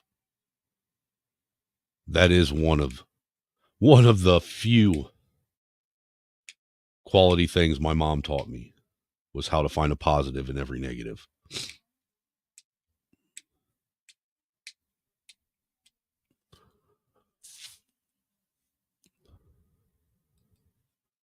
I'm going to play another video. Feel free, guys. Hop up, hit the link, call in. Let's have a discussion. Let's talk about it. To the men who are dealing with childhood trauma today, I want to tell you love, man. I want you to know that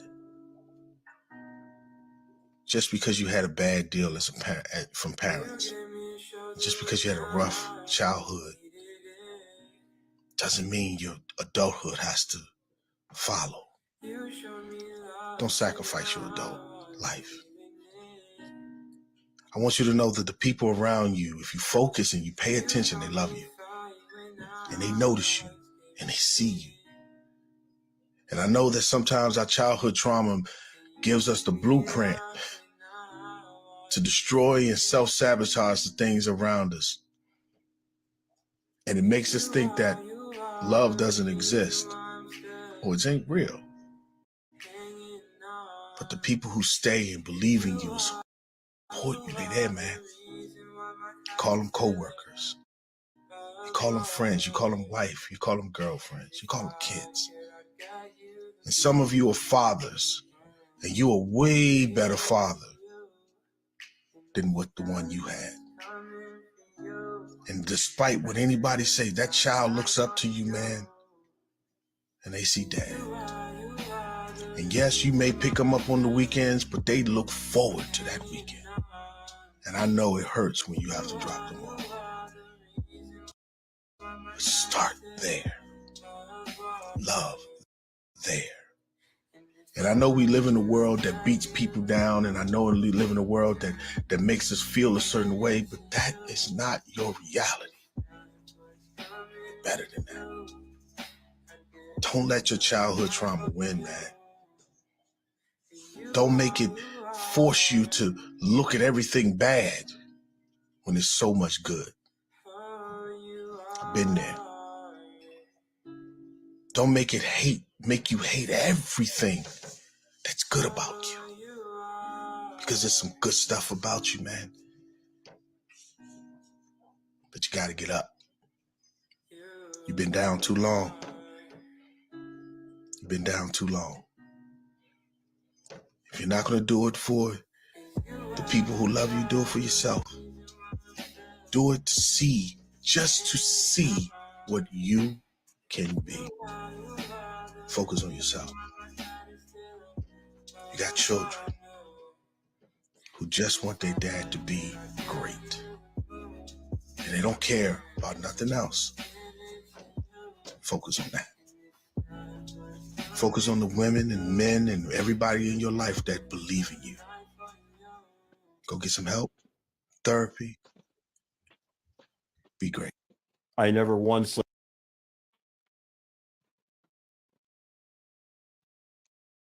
And see, that's one of them things that a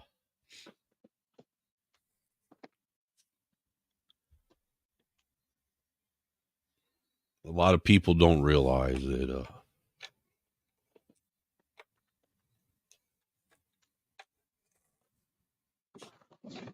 it's just I'm all up in my feels now, man. I didn't intend on doing that.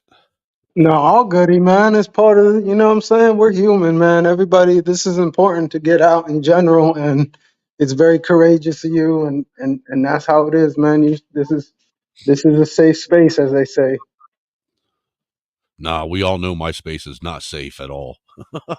Well, you know what I mean. In the context of this, I don't mean it in the corny rainbow way. I'm just saying, like, as men, we got to understand that we go through things, and we got to be able to talk to each other and discuss these things, because it's a reality, and it's healthy to talk about it. You know what I'm saying? And you know what I'm saying, you're fortunate. You have a lovely wife, and you have a family that supports you. That's amazing.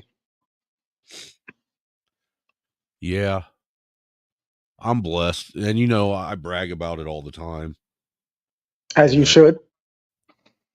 But still doesn't change the fact that I feel like I feel like I don't deserve it, because I've told stories of how I was a horrible person too, how I was just as bad as my own parents to other people in life. Hey, that's part of the process, I guess. It is what it is. Every saint was a sinner, you know. So, it's a learning curve, man. We love in the way we learn, man. And if you got things going on in your childhood, like most of us do, in general, just not everybody talks about it. You know what I'm saying? You got to reprogram yourself. That's just part of the process, man. We've all been there before. I just think that there's a lot of us from the latter years of Gen X and the early Yep. years of the millennial generation that we really, a lot of us have went through some kind of, emotional or physical or psychological trauma, and we just don't talk about it, and that's why the world is and why our kids are the way they are, because we Yep. model everything up and not try to resolve it, and the thing is some of the hardest look, the truth of the matter is some of the people that are the most toxic in your life are the ones that are the hardest to cut out. Of course.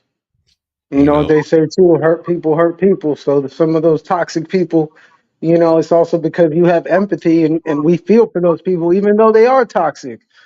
You know what I'm saying? And you got trauma bonds, we got family. Life is an interesting, complex dynamic, because you can love somebody and they can hurt you, and you can understand even why they hurt you, and you can still, let's say, love them or be in contact with them. And you know what I'm saying? Like, it is definitely a process. Some people, like I was saying in the chat, me specifically, I haven't talked to my mother in 10 years. You know what I'm saying? Because a lot of this stuff, and like, she's a different generation. Because I think actually the boomers were a little bit more aware. Like, my parents are the silent generation. Well, the silent generation didn't talk about anything. And when my father was dying, he a little bit opened up about stuff and started to talk about stuff, but it was like pulling teeth with them. And like my mother, bro, it's like talking to a wall, especially when it comes to all this stuff. So I think actually the silent generation was even worse than the boomer generation when it comes to this kind of stuff. But that could be my own personal experience.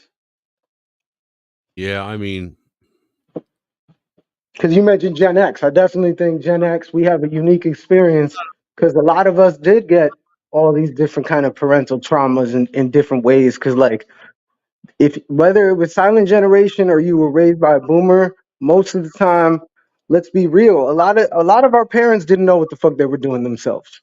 That's the reality. And they didn't do any kind of this shadow work and analyze themselves or any of this stuff. So, you know what I'm saying? A lot of this stuff they just thought was totally normal. Hey, you did something fucked up, I'll hit you with a belt, whatever the fuck. You know what I'm saying? It was just the times we lived in. Shout out to Not Lost with the 20 ball in Canadian. Says thank you for Oh, being that's what's up. thank you for being a strong man and teaching us the concept of strength. Much love to you and your family. I appreciate that. You know I piss a lot of people off with a lot of the things that I say and a lot of the topics that I touch on. And they're intended to get you in your feelings initially. But I do it because I genuinely want to see something better for my people, and my people being all people in America or all people tied to America. Those are my people.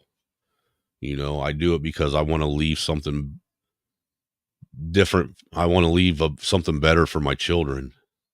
I do it because when I'm on my deathbed, I don't want my kids to sit and look at me and ask me what I did to make a change. What did I do? Why didn't I do anything to try and fix things?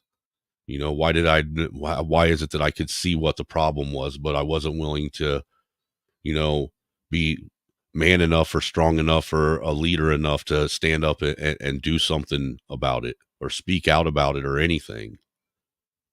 I don't know what it is I'm supposed to do. I just know I'm supposed to be doing something, but, salute to you, Not Lost. This is for you. Let's get money, motherfucker. Get money. Get money, motherfucker. Get money. Let's get money, motherfucker. Get money. Get money, motherfucker. Get money. And because you annoy me so much, Chief, mate, what do you want to do tonight? The same thing we do every night, Pinky. Try to take over the world. and because I know you want to take over the world. But salute to you, sir. I appreciate you.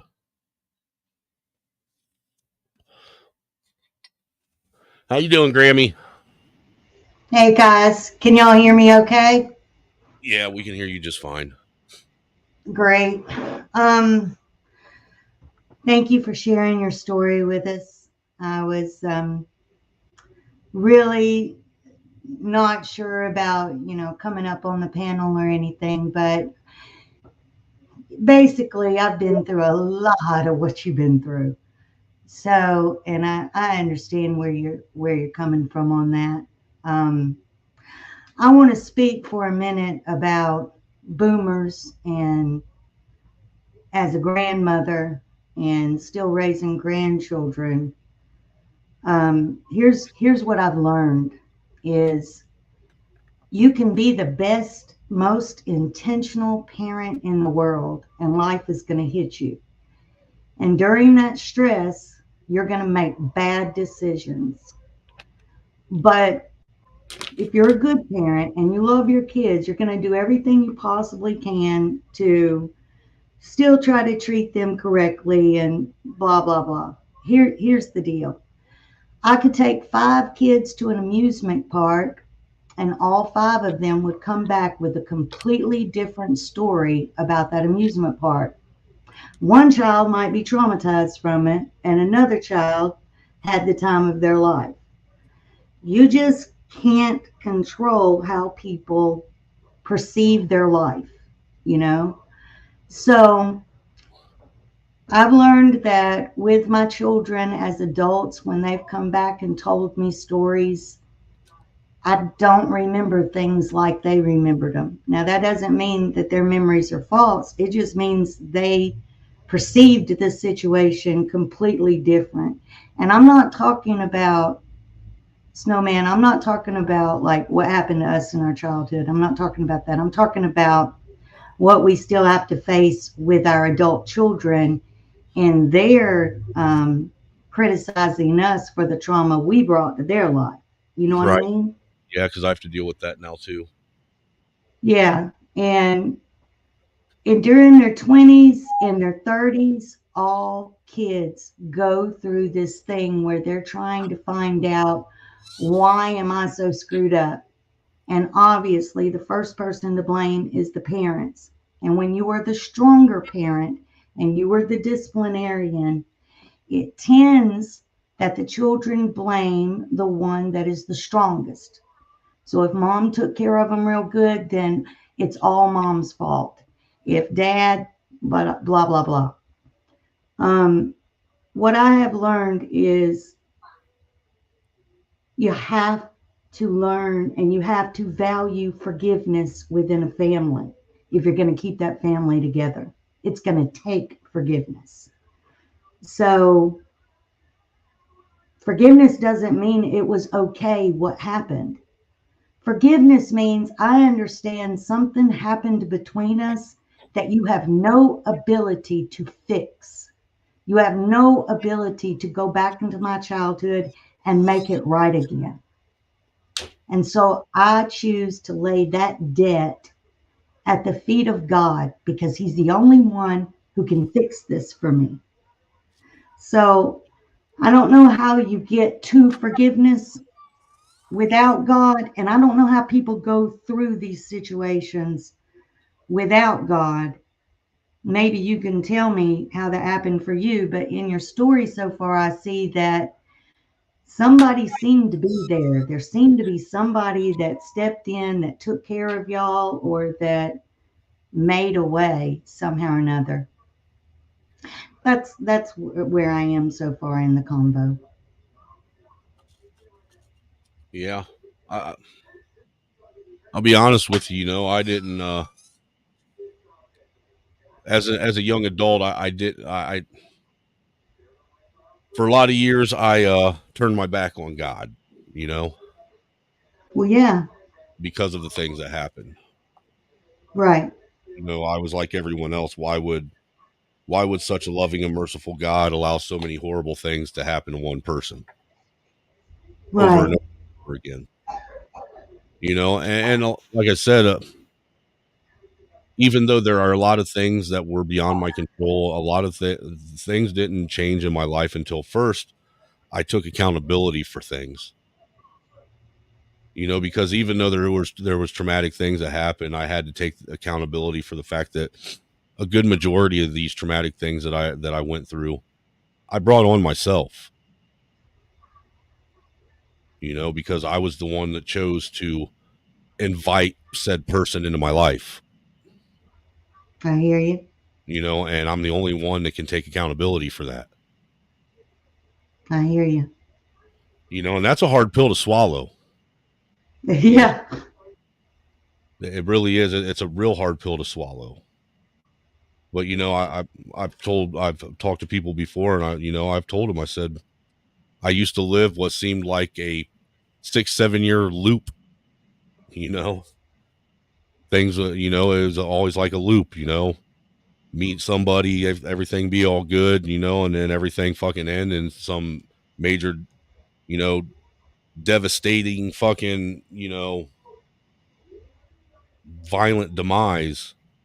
And then I'd lose everything and start over. And I got tired of it, man. And one day I was sitting and trying to figure out what it was I needed to change. And you know how men are. All of us men know how we are. We always perceive things outwardly. We don't look inside internally generally. We always perceive everything that we can see physically, everything from an outward projection.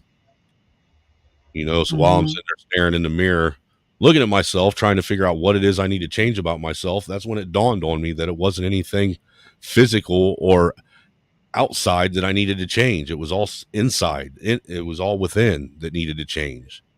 And the biggest thing that I needed to change is I needed to stop blaming everyone else for all the bad things that ever happened to me. Yes, there are other people that are at fault, but the first fault lies on me because I'm the one that chose to engage with them. And that sucked when I had to realize that. Yeah, it does. Because now I can't sit and blame anyone else. Now I understand, and now I realize that I'm the one that's, if anything, not equally, but more at fault. You know what? I'd be careful on that. There's an extreme we can take this to because we don't want to feel like victims anymore. So if we put all the fault on us, then we become in control of everything. And that's not true either. The other hard pill to swallow is that in life, other people outside of you are going to make choices that are going to affect you, and sometimes in terrible ways. And that's reality. And it's terrifying because you can't control other people's choices. But that's also reality. No, I agree with that, and like Not Lost says, I agree with that too. I didn't bring that on. And there are things that are beyond my control. I think that there's a period in there's a small window in everybody's life to where things that happen to you are all based on the decisions that other people make, because you're under the authority and under the covering of an adult, Right. making choices for you. But once you get to that stage in life where you are able to make choices, you're able to direct which direction you want to sail your ship. I'm not sitting and saying that I'm laying all the fault on me. I mean, everyone that's ever done anything negative to anybody, I mean, they still bear a certain level of responsibility for what they did as well. They have their own, for lack of better words, their own cross to bear. Right. But I'm telling you, until I had that epiphany, I kept living in that same circle, man. It wasn't until I had that realization and I took accountability for my part that I played. Look, I honestly believe that if I wouldn't have came to that realization, that I wouldn't have the wife that I have and the kids that I have and the family that I have today. Yeah. I wouldn't So have. tell me about breaking that cycle. Like, what was that like on your way out of the cycle when you come back to that next 7 years and it's not happening again? Tell me about that. I'll be honest with you. I didn't even think about it, because first off, I didn't even know the cycle was broken until it was broken. And that was a couple of years in. When I first met my wife, I was highly expecting to have the same result that I'd had every other time. Mm-hmm. You know what I'm saying? And look, even when she got pregnant with my son, or our son, I'll never forget. She come out of the bathroom after taking the pregnancy test, and she's crying. And she's crying rightfully so because she's happy and nervous because prior to having Mikey, when she was with her ex-husband, they tried to get pregnant several times and she miscarried every single time. Oh Lord. So she was happy and excited. Me, I started tearing up because I was fucking scared to death. Right. And I'm not even lying. And that's what I told her. I said, I don't mean to sound mean, but I'm not crying out. These aren't tears of happiness. These are tears of fear. Because I can't and go rightfully so. Well, like I told her, I can't go through another situation of having a child and only being, a small part of their life and watching them grow up through pictures again. I can't do that. And she promised me that she would never do that to me. And so far, she's kept true to it. What did you believe when she promised you that? She was full of shit like everyone else. I said, right. I guess we'll wait and see where the cards lay on this one. But how old's your child now? He's going to be 9 in March. Is she won your trust yet? She won my trust years ago. Oh, good. Okay, good. She won my trust when we wouldn't be married if she wouldn't have won my trust. What did it take to win your trust? Just her being her, man, and not, you know what it was? She allowed me to be comfortable being me for the first time ever in my life. We all Yeah. have. Look. There's a part of us that we hide from everybody. Right.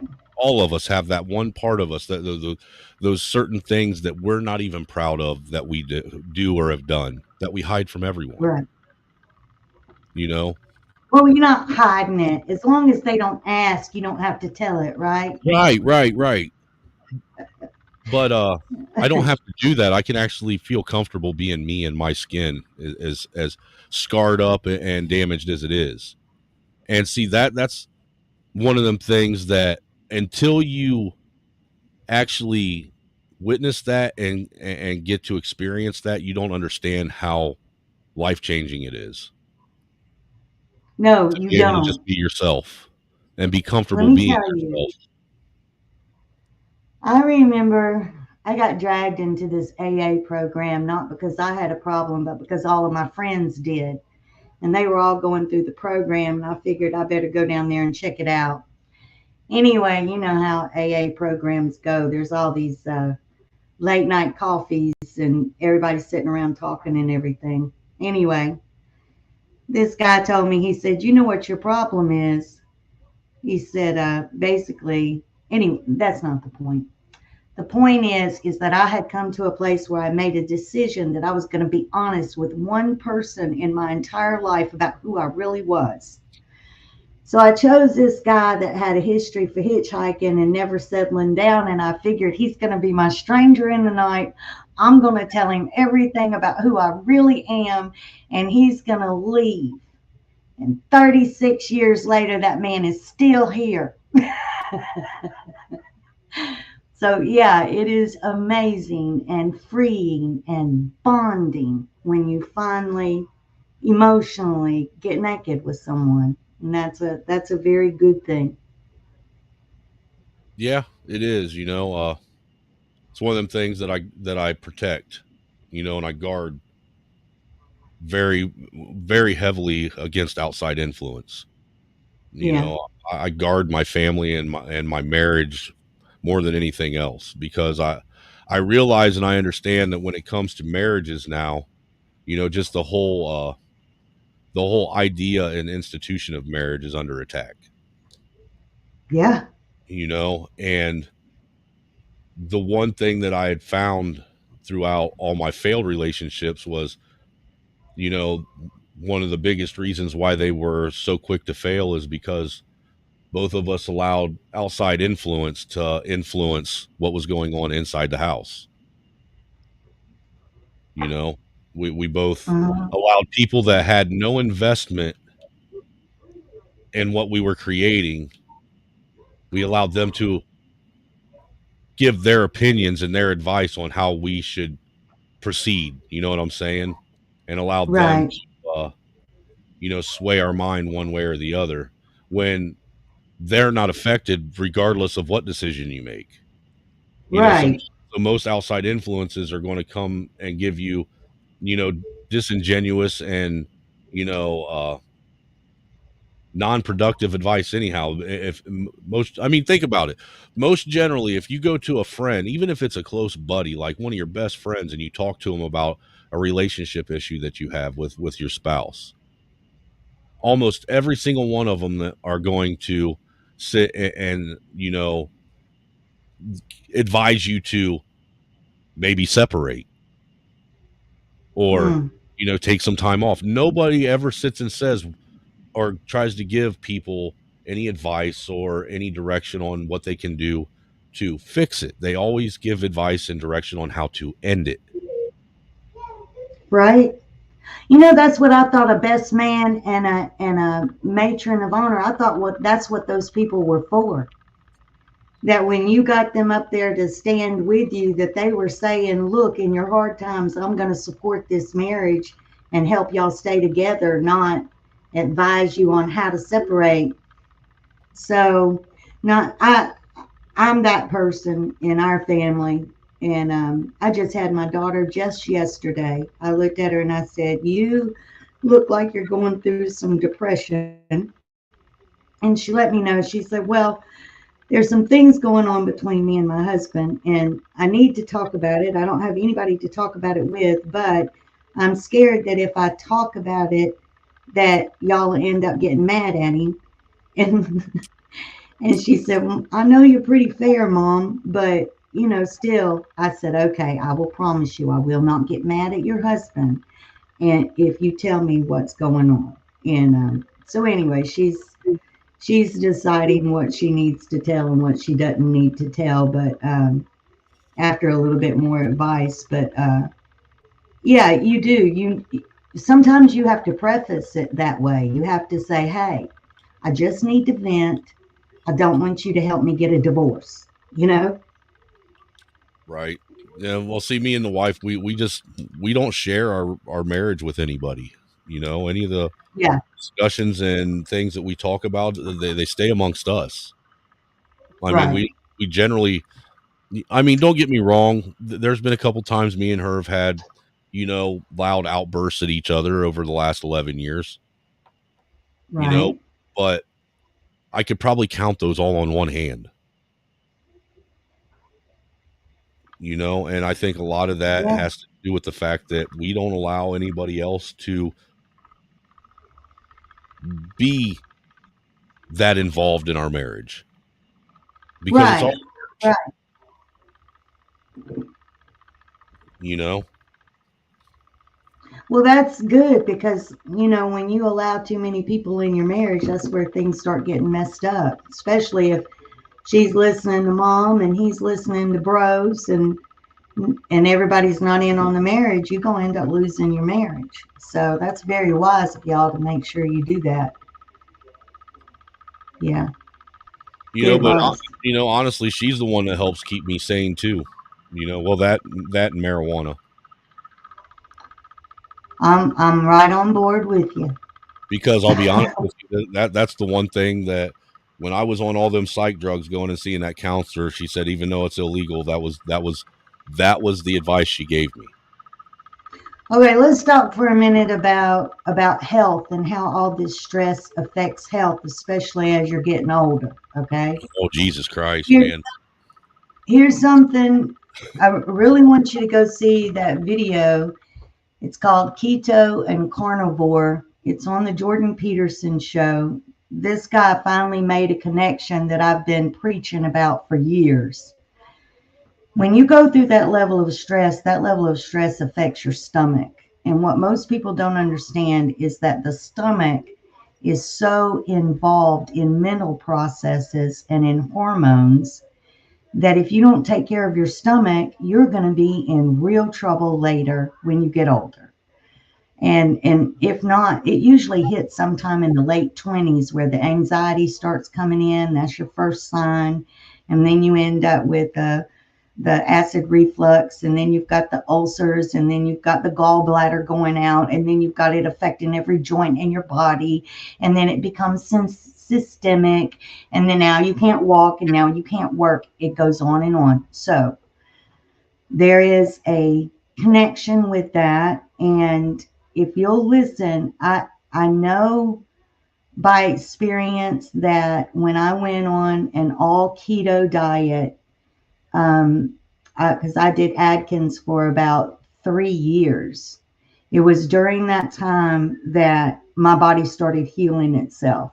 Now, I was interested in this because I learned on my own during that time that my emotions, my mental well-being, all of that was getting better.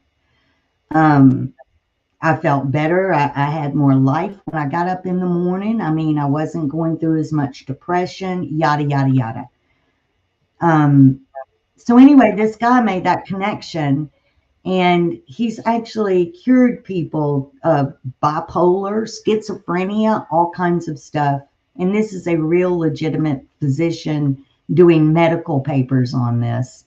So I'm not sending you to like a diet thing where somebody's trying to sell you something. This is him talking to Jordan Peterson about that connection. The other thing that I will say is once I found this, I really started passing it out because that seems to run in families as well. But when your stomach is sensitive like that, you're also the type that will have lucid dreaming.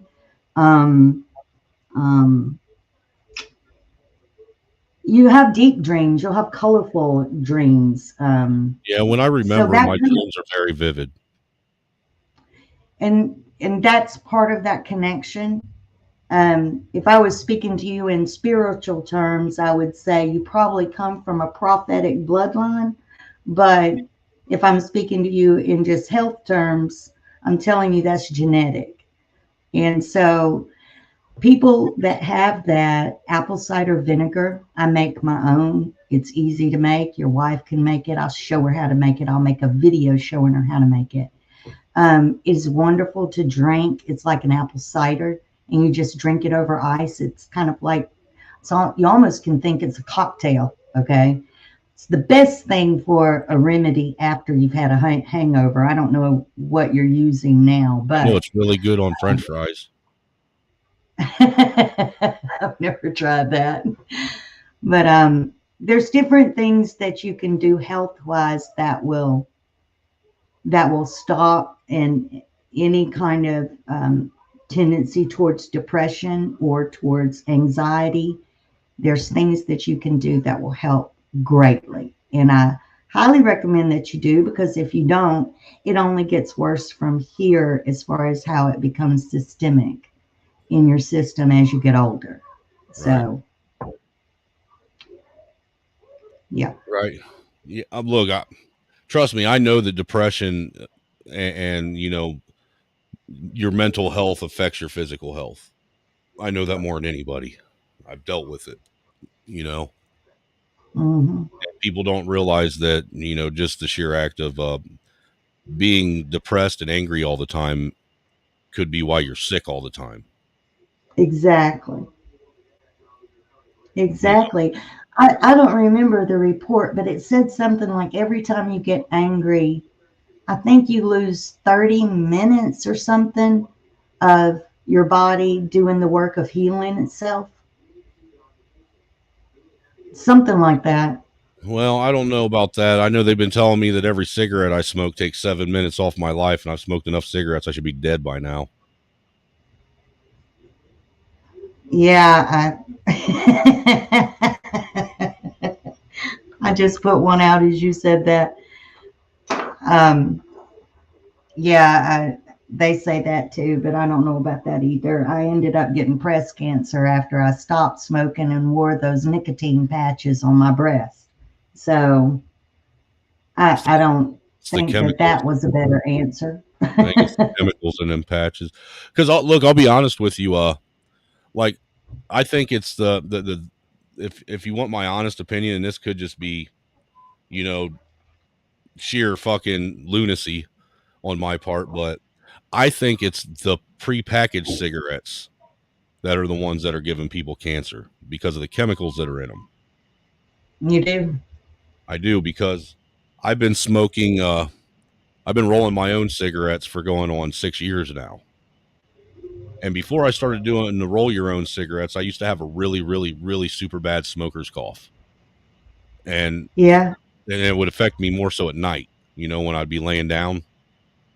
Yeah.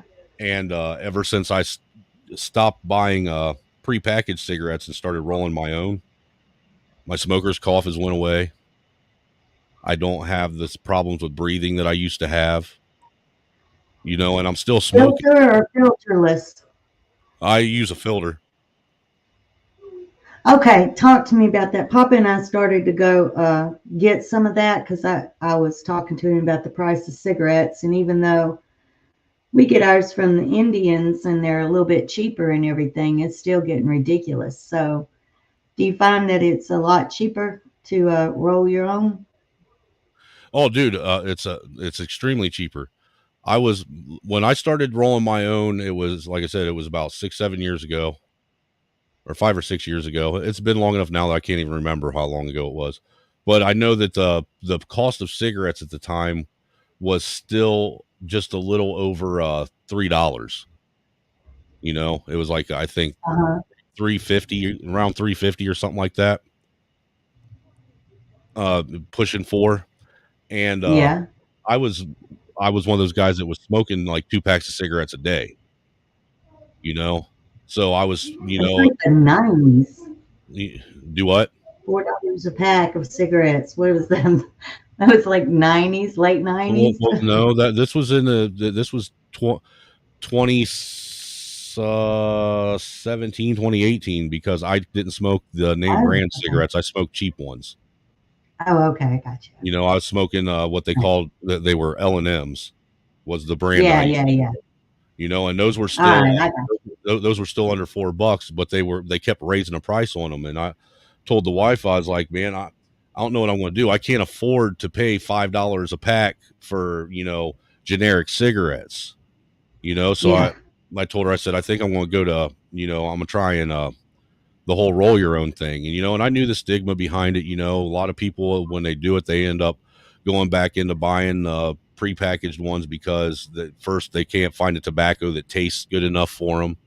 You know what I'm saying? Usually that's the big thing, is the taste of the tobacco, you know, Yeah. and other things. And a lot of people are just too lazy to fucking roll their own cigarettes. Well, I did it. And look, I'm going to tell you what, I went from spending, I think at that time I was spending, what was it? I think the math was I was spending close to a little over $80 a week on cigarettes. Okay. Yeah. All right. So $80 a week, you know, take that times 4. That's what, $320 a month I was spending, you know, and it was just a ever raising, tax that I had, because they're constantly raising the price on them. Well, then I went to rolling my own, and I went from spending $70 a week to spending $40 a month.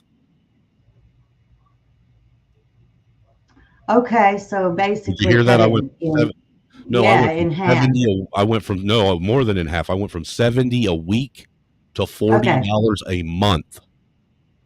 Oh, wow! And that's with the filters. That's with filters. You know, I buy a big bag You of. got like one of those machines. Yeah, I got a couple of them, and those are actually the most expensive part of it. And you actually, dude, that pays for itself within the first month. I'm gonna tell Papa we're gonna have to do that. I mean, because honestly, We're I go gonna out have to and do that. That's that much money difference. I buy a 1 pound bag of tobacco, which costs me $18. And usually I end up going through about 1.5 pounds of tobacco a month.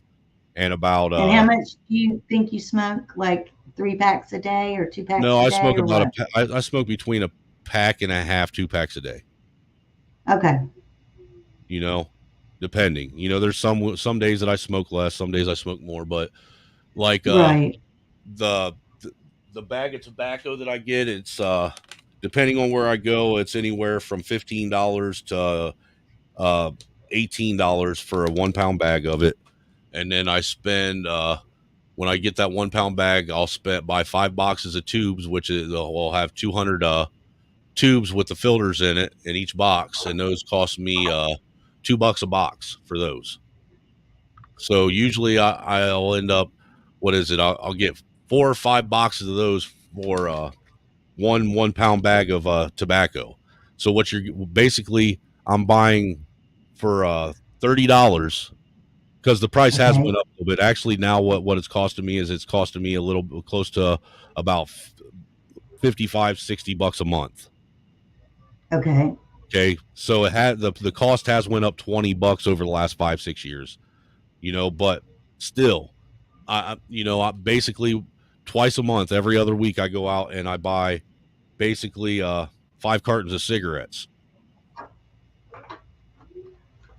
Wow. Okay. I just got to roll them myself, and I just need to know what's the best and easiest rolling machine now. That's what I need to know. I have this one. It's an electric cigarette tube injector that I got on Amazon 4 years ago, and this thing is still working like a champ. Oh, okay. And it's what's it called? It's made by I think it's Premier makes it. I'm gonna look it up right now. Get to Google. I mean, I can't really 100% remember who the company is because I've had this so long that all of the literature that was on it has rubbed off. And there's literally a spot on it where my thumb pushes on the side, pull the hammer down where I've wore a spot where my thumb hits it over the years. I'm out of luck. Okay, well, if y'all figure out what kind it is, maybe you let me know. Well, I mean, that's funny. It sounds like it works really good. I can show it to you, that way you can see what it looks like. I mean, it's yeah, show it to me. Is it electric, he said? Yes. Okay. I have an electric one and a hand crank. And then I have and a the couple. Electric one is better. Well, the reason why I have the hand crank is in case the power goes out. Oh, yeah, good thinking. But yeah. Okay. See that little black spot right there? Yeah. Yeah. That's the thumb mark that I wore into it. But yeah, that's all it is just one of these things. This little hammer goes up, you feed the tobacco down in there, and then it'll spit it right out the side, right there. And the papers load inside? Yeah. I ain't got it plugged in right now, but like you just put this little thing right here on there. Uh-huh. Like that. So is that the cigarette it makes? Yeah. That's the one it makes? Uh-huh. I could live with that. Yeah, see? And you've got boxes too? Yeah. And then the boxes for them, like this holds like almost 30 cigarettes. I'm sold. But like I said, the most expensive thing that you're going to pay for is the actual the roller itself. Because one of these electric rollers is going to set you back probably about 100, 120. All right. But like I said, it pays for itself within the first month. Right. Like for real, me and the wife have literally saved thousands and thousands of dollars just by me switching to roll your owns. I'm gonna check into that now because we had already talked into it. And then that's the brand I use. And that's good. What? Good stuff. Oh, that's good. Okay. See, it's easy what to do you remember. think that's like? Is that like a Cool or a It's like a Marlboro Light. Marlboro Light. Okay. But they have it in menthol too. Okay. They have it in Well, menthol. thank They you have it for in full sharing that. flavor. Oh, dude, I'm a big advocate because Can honestly, you get like flavored? Can you get like flavored papers for your cigarettes? I don't know. I've never seen flavored papers.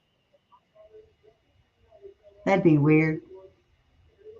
Pineapple cigarette. All right, so let me ask you something about dealing with childhood traumas when it comes to it's your children being traumatized. Can we talk a little bit about that? Yeah.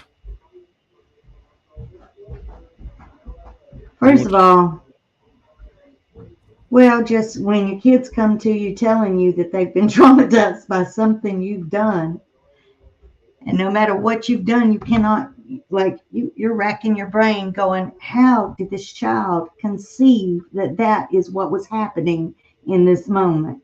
You know what I mean? Have you had that experience yet? What was that? Sorry, I was reading a message. Like, have you had the experience yet where a child comes to you and tells you about a childhood trauma and you have no clue and you have no way of... My oldest daughter thinks that I abused the shit out of her for some reason and hasn't talked to me in 7 years, and I don't know what the fuck she's talking about. God, don't you hate that? I mean, what do you even do? How do you even approach it? The only thing I could do with that is she wanted to excommunicate herself from me, so I did it. I let her do that, and I don't force myself on her. Since she decided that she doesn't want to be a part of my life, I don't force her to have me in her life. I just let her live her life. But I leave myself. I make sure that I leave access and the door open for her to talk to me if she wants to be honest about shit. But at the same time, I'm not going to sit back and let her tell me that I was. Look, I already have to accept that I made mistakes early on as a father when I wasn't around. I'm not. because I realized that I made mistakes when she was a young kid and I wasn't around. I'm not going to sit back and allow her to sit and try and convince me and everyone else of some fucking delusion that she's made up. My question is, I wonder who it is that actually hurt her and why it's being projected towards me. Well, that is, yeah. And it's, you know what, it comes down to, like, I have one child that I finally had to look. Now, she's not a child. This is a grown woman with 4 kids, okay? But we've had this fight for a while where she wasn't talking to me. And I was the source of all of the things that went wrong in her life. And for some reason, in the last couple of weeks, she had decided that, no, it wasn't all me, that her father had problems with it too. So she just shifting blame everywhere. And we're trying to have this conversation where I'm trying to even figure out how she conceived that event, like, she's misinterpreted a lot in her life. And what it came down to was this child really kept a lot of secrets, and she was not very forthcoming about, like, who she really was. And I had to come to a point where I realized I had a relationship with a child that didn't even exist. With all the secrets she had going on, she was somebody completely different. That's what I say. And I told her, say that again. So that's what I say about my father. Yeah. So I told her, I said, look, she said that one of the problems was she was afraid that if I really knew who she was, I wouldn't like her. And I just told her, I said, well, I said, I admit that I have no idea who you are. But if you would like to show me, I am willing and I'm up for it. And, no promises. I'm not going to, because you can't, when somebody comes to the place where they're willing to open up their heart and show you who they are, it must be a risk. You can't have somebody sitting there saying, I guarantee I'm going to love everything you've done, because you don't love everything you've done. And so how can you love somebody that loves the thing you don't love, But you can have mercy and you can have grace with people while they're going through that. And you can say, yeah, that was bad. That's going to be hard to overcome, I agree. But anyway, it's I have realized that it is a lifelong job to get to know your children. And absolutely.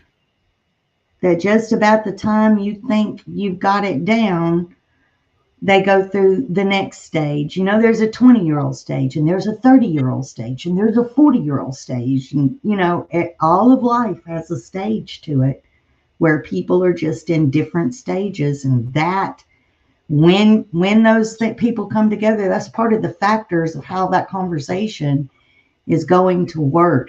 But I made the mistake when I was young of those long absences of not talking to my mom. And you said your mom died of cancer. My mom also died of cancer, and she was here in my house. I was with her and took care of her and my dad when they both died. I was with my mom. So that, you don't realize, I did not realize that it was going to hurt me as bad as it did when my mom died. I thought, I've gone years without even talking to her. I'm going to be fine. But oh my God, it wrecked my world. I can relate to that, because when I thought that honestly, I thought that my mom passing away wasn't going to bother me at all. I really didn't. And it fucking, it devastated me. It really did. It fucked me all kinds of up. It did me too. I was like, what is this? Like, I thought, I had no idea. And the loneliness, I did not realize how much I depended on my mother to talk me through, that she was the voice that said, you can do it. I believe in you. And I somehow or another did not realize what a soul voice she was in my life for certain things. And boy, do I feel the absence of that now. Yeah, I used to call and talk to my mom about a lot of things. And I'll be honest with you, when my mom passed away, I probably for about 3 years, there was a couple 2 or 3 times that I inadvertently, subconsciously, you know, some shit was going on, and I tried to call my mom's number that was in my phone. Oh no. Just to realize, holy shit, wait, my mom ain't here no more. Yeah, that hurts. Yeah, it hurts, but you know what? One thing that my aunt told me, her sister, when all this happened, because I was so fucking wrecked, you know, and it was one of them pains that it hurts your heart, but it hurts your soul, and it hurts your brain, and it hurts your body. Like everything hurts, you know. Like you feel like an orphan. Like well, this is my dark humor coming out, but dear God, I remember sitting there. My mom had died, my dad had died, and I looked at my husband, tears were streaming down my face, and I said, I'm an orphan, you know. But wow, what a feeling that is. Sorry to hear about your cat not lost. I know a lot of people get attached to them things. I don't know why, but they do. But no. I feel for you, sir. Sorry. What's up, Friday? But yeah, man, I'll be honest with you. I expect. See, and look, I understand the orphan feeling, because when you said that your daughter, you don't know who she is because she's kept so much from you. Yeah. When my mom passed away, that's how I felt about my father, because I felt like my dad died the same time my mom died, because that's when I realized, and it's just been proven itself even more so, that I didn't know my dad.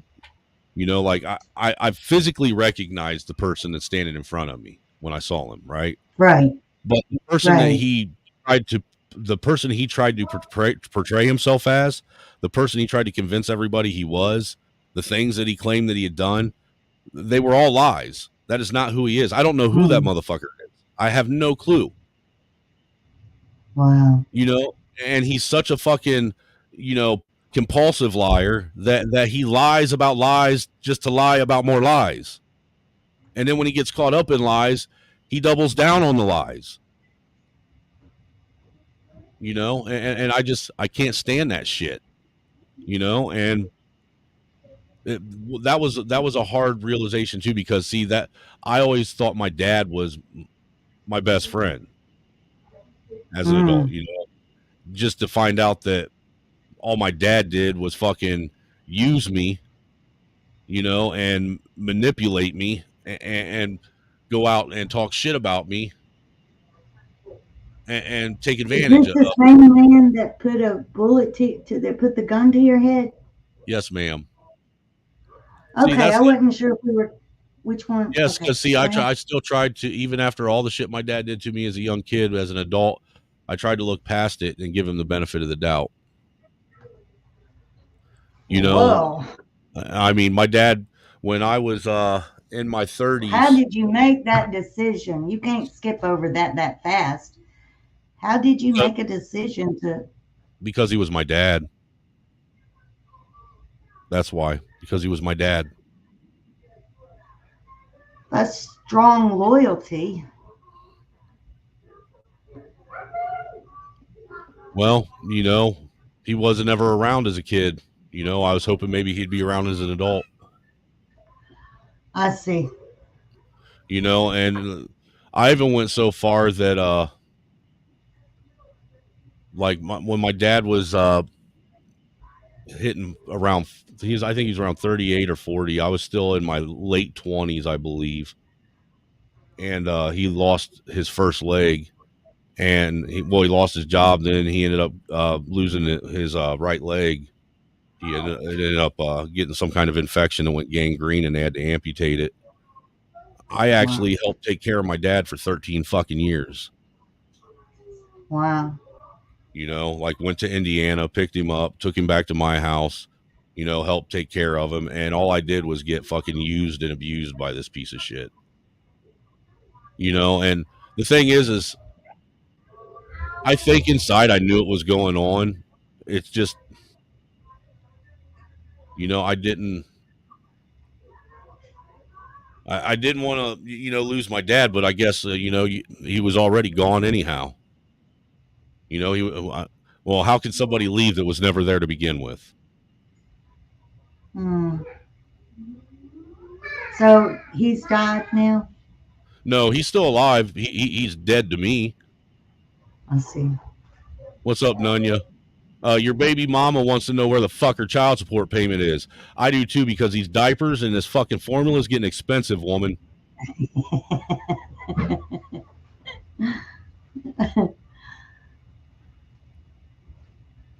But yeah, you know, well, I'm gonna hop off the panel.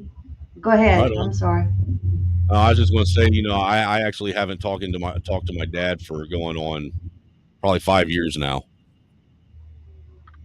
You're okay with that? Yeah, absolutely, 100%. You know, that doesn't bother me at all. I thought it would at first, but it's kind of hard for it to bother you to not talk to somebody that you don't know. Be a different story if I knew who the motherfucker was, but I don't know who he is. You know, so I can't miss somebody that I don't know. You know. Yeah. And you know, the man's threatened to fucking do too many horrible things to me. You know, and I don't want. Look, when I said that sometimes you got to sometimes the people that need to be cut out of your life are some of the hardest people that you got to cut out. That's what I was talking about, was that type of shit. You know, when I cut my dad out of my life, that fucking big ass gray cloud that was following me around stopped following me around. You know, and I'm a firm believer that, you know, there's these energy vampires out here that go out of their way to try and, you know, suck every bit of energy and existence and happiness from you because they're miserable and they can't generate their own happiness. You know, they try and get it through drugs and alcohol and material things, but they've been such horrible people and done such horrible things and been so selfish and narcissistic that, you know, now life and karma is just dealing them horrible shit back in return. Yeah, and there ain't nothing you can do about that except for try to stand in the way and share their karma with them. I ain't about that. No, I don't want none of that, you know. Look, what's crazy is me and my wife, you know, when me and my wife were living together with my dad, and my dad was getting pretty decent money from VA and Social Security, which he never fucking earned, you know, but somehow he managed to fucking, you know, he managed to convince them that he deserved a fucking a pension and shit that he shouldn't be getting, but that's beside the point. Anyway, you know, when we were all living together, you know, we were living together because, you know, it was supposed to make things easier financially on all of us. Right. But it didn't. My dad actually cost me money. Yeah. You know?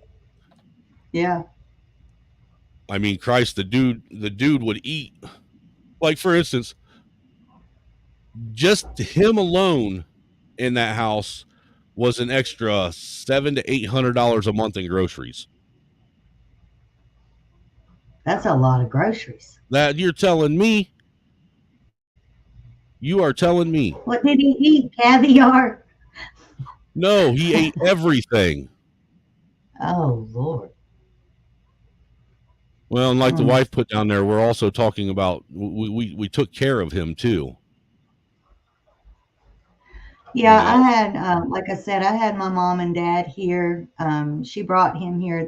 That was her. He's my stepdad, and his other children wouldn't take care of him, and they were going to put him in a nursing home. So she came here to die, so she could leave him with us, and we took care of him for 2 years before he passed away. He was bedridden. So I know all about all the nurses coming. Y'all have nurses in and out of your house all the Nope. time, and Nope. no, Sure didn't. He was my dad wasn't that bad off. Like I said, he just had both his legs amputated and he was in a wheelchair.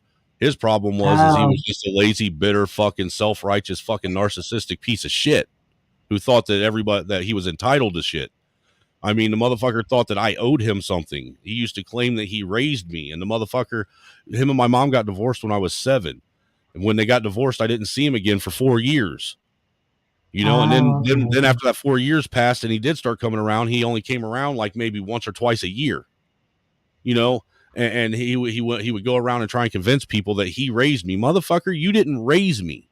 I raised myself.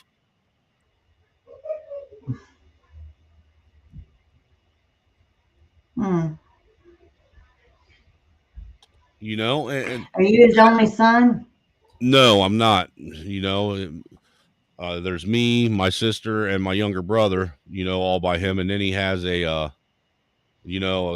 got an older half brother that I don't know who he is or where he is that I've never met, and I have a younger half sister that I just met for the first time like 5 or 6 years ago.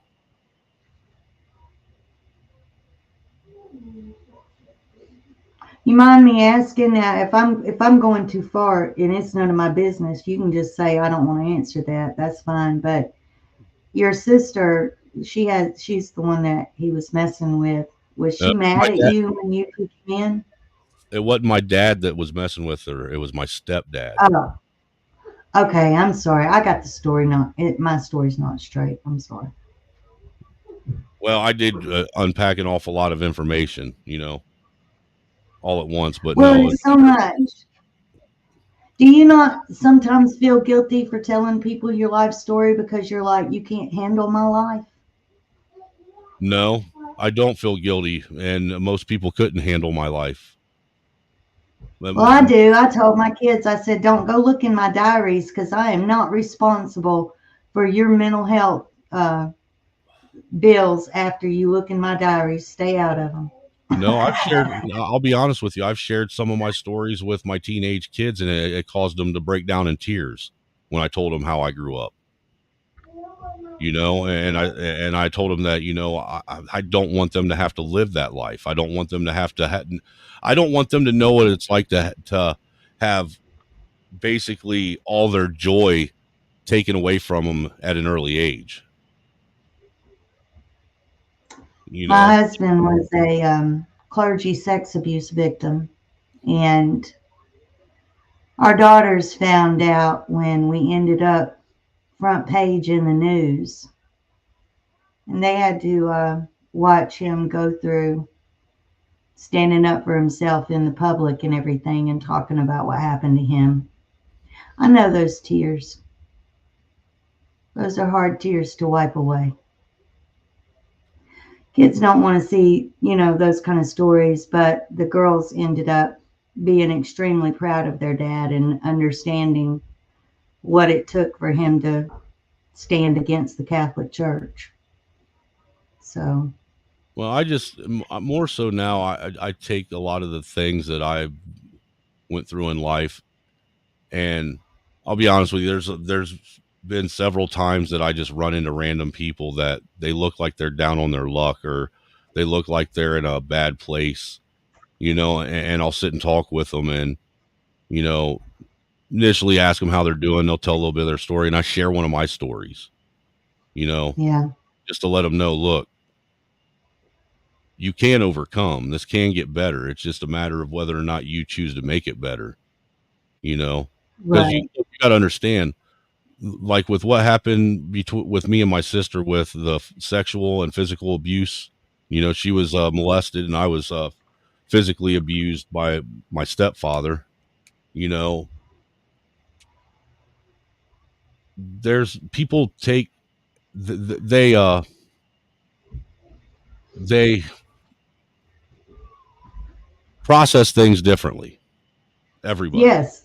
and there's Yeah. some people that'll take traumatic things in their life and they will use it as fuel to fuel their negativity and to fuel their hatred and to fuel their anger. They'll use it as a reason on why they didn't make it or why they failed and didn't succeed. And then there's other people Mhm. that'll take that same situation and they'll use it as fuel to fuel positive energy, to fuel doing Right. better, they'll use it as motivation to not want to have to go back to that. Right. And it's just a matter of what type of person are you?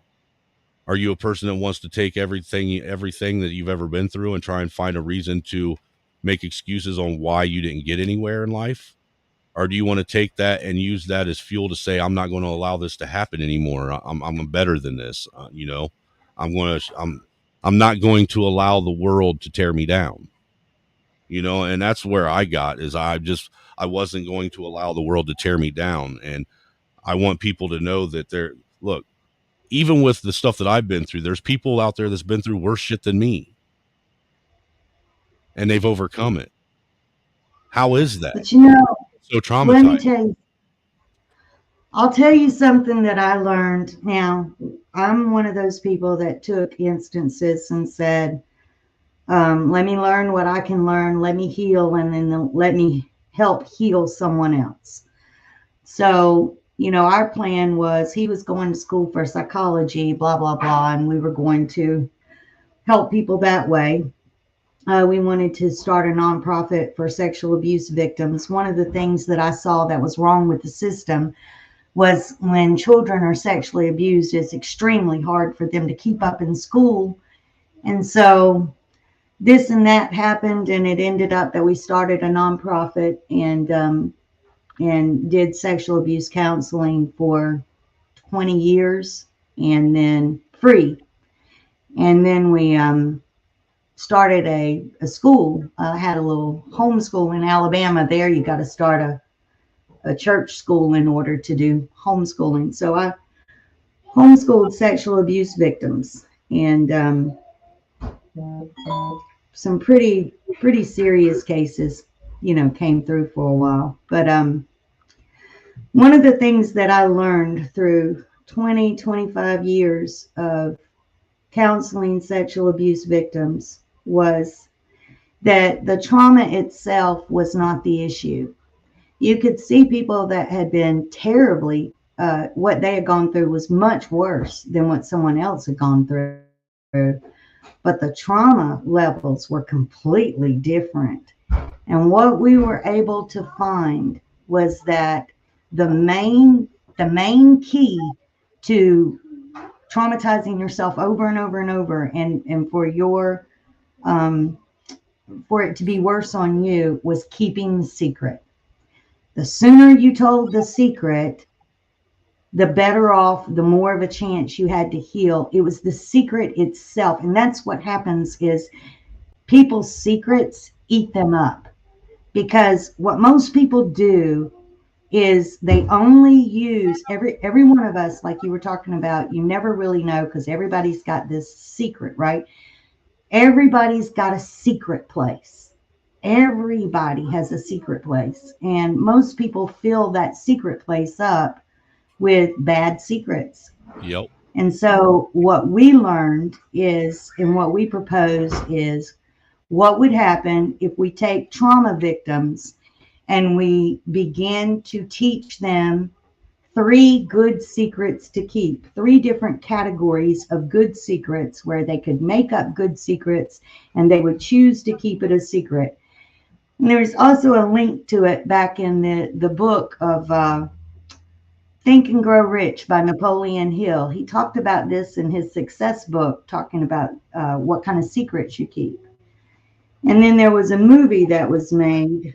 I'll think of that in a minute. Oh, The Magnificent Obsession.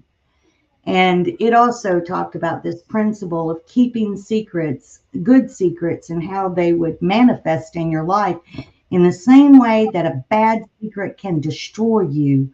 a good secret can heal you. So then we started putting this into practice, and it's an amazing tool for healing. So basically, how it works is, if you're interested, I won't go further if you're not interested, but No, go ahead.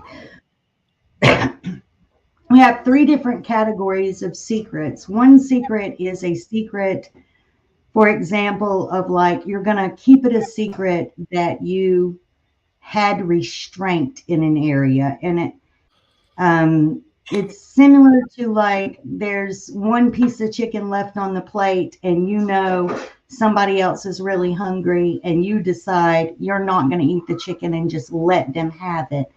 Well, you don't say to the person, you know, hey, here, kid, I'm letting you have the chicken. You just keep that a secret. Okay, so that's one type of secret to keep, is where you have restrained, you're not participating in something. Another secret is secret giving.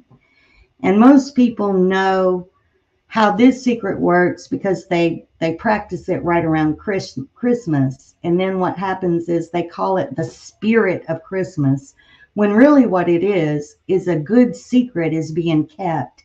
And that good secret starts manifesting joy. Okay. So that happens in things like, how do you do a good secret? Well, in giving, like, you might pick up your neighbor's trash can if it blew out into the street and put it back and never tell anybody. You might, Well, like for instance, one of the things that I do occasionally is like, if I every now and again I'll go to Culver's and get dinner, because that's about the only burger joint I like.